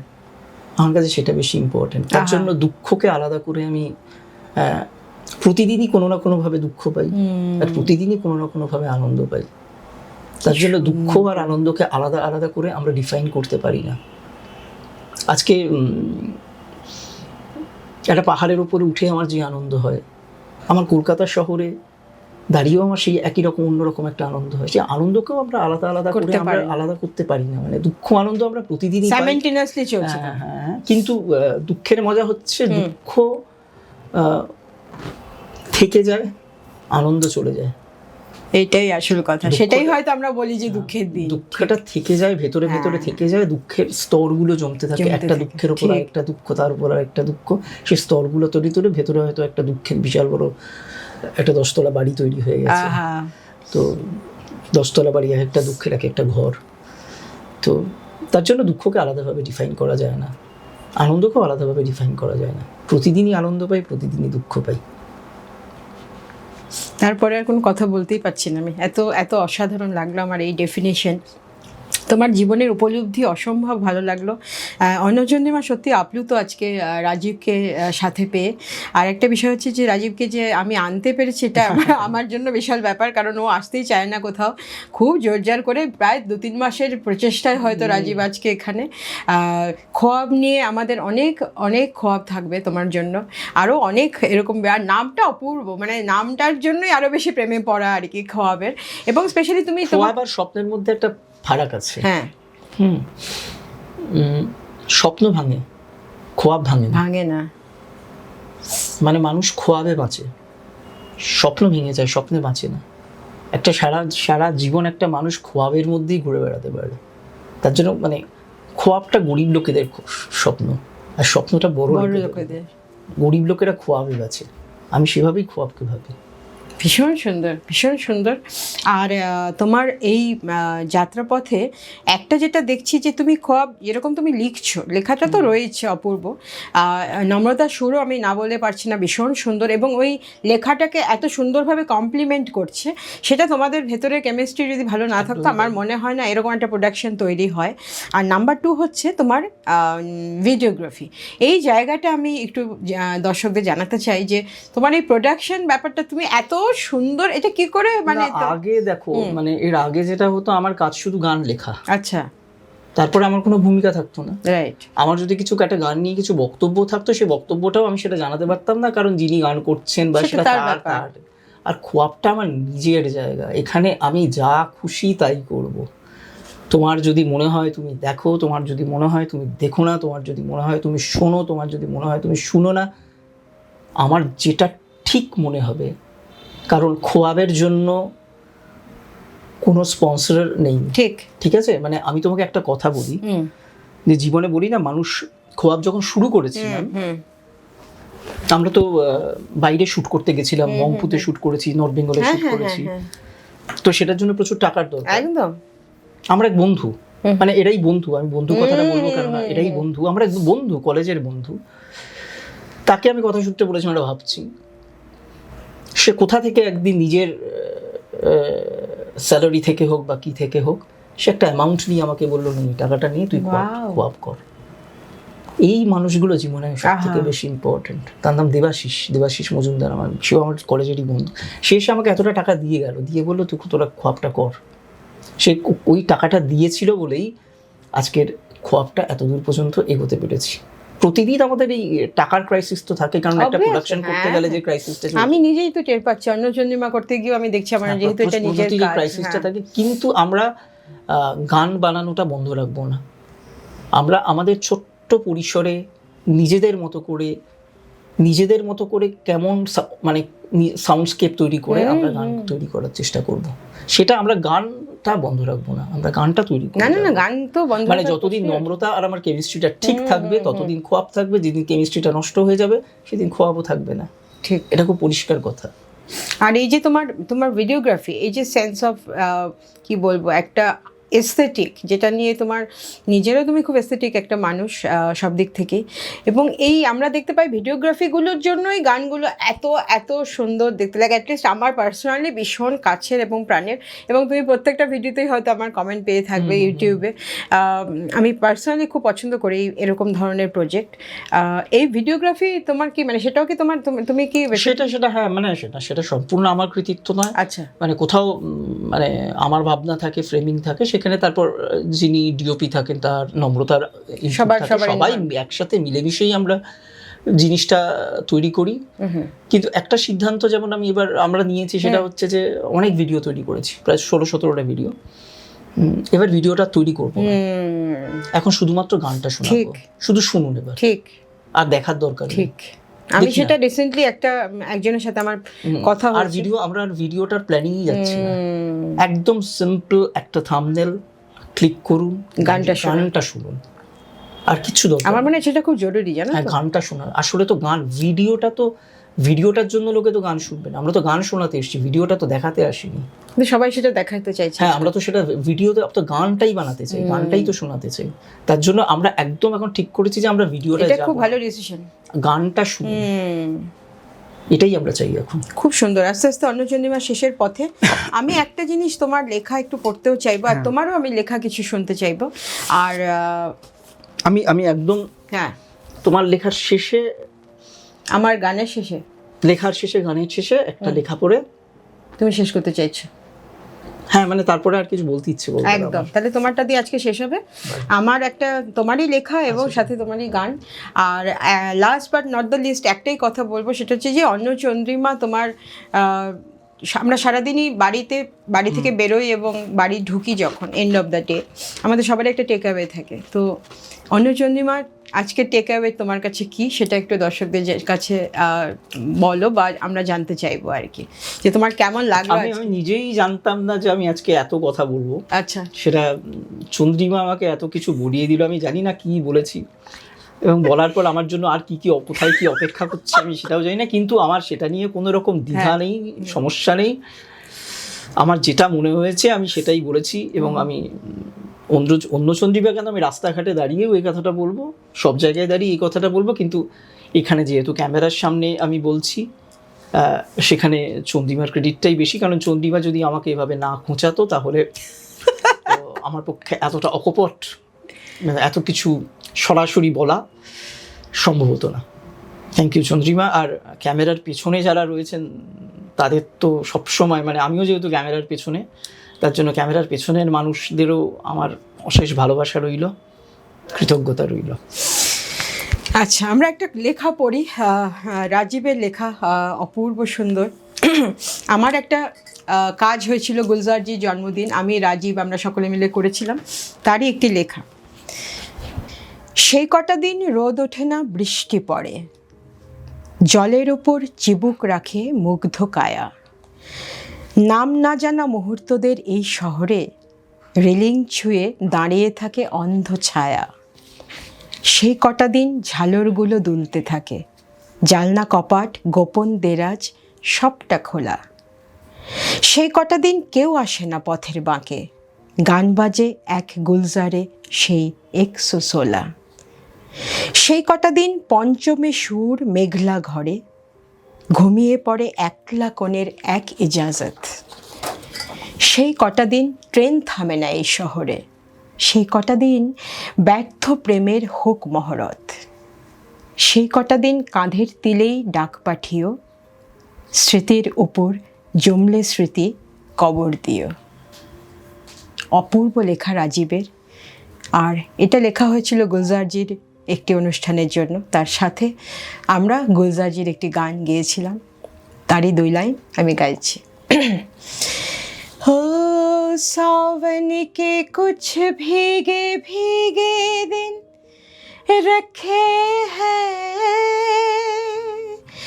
और मेरे एक खत में लिपटे रात पड़ी है। ओ रात बुझा दो मेरा वो सामान लौटा दो। ओ रात बुझा दो मेरा वो सामान लौटा दो। পূর্ব সুন্দর লেখা। তোমার কথা দিয়ে শেষ করবো আজকের অন্নচন্দ্রিমা। আমি একটা লেখা পড়ি, একদম মানে লেখা পড়ি মানে এই লেখাটা, এই যা কিছু বললাম তার জন্য, এবং একটা কোথাও সবার কাছে মার্জনা চেয়ে নেওয়া, এটা আমার কাছে সবচেয়ে বেশি জরুরি। কেমন করে লুটিয়ে আছি পায়ের পাতায় ধুলোর মতো, কেমন করে লুটিয়ে আছি পায়ের পাতায় ধুলোর মতো, তোমার গন্ধে আজও বাঁচি 2 চোখ বেঁধে অবিরত।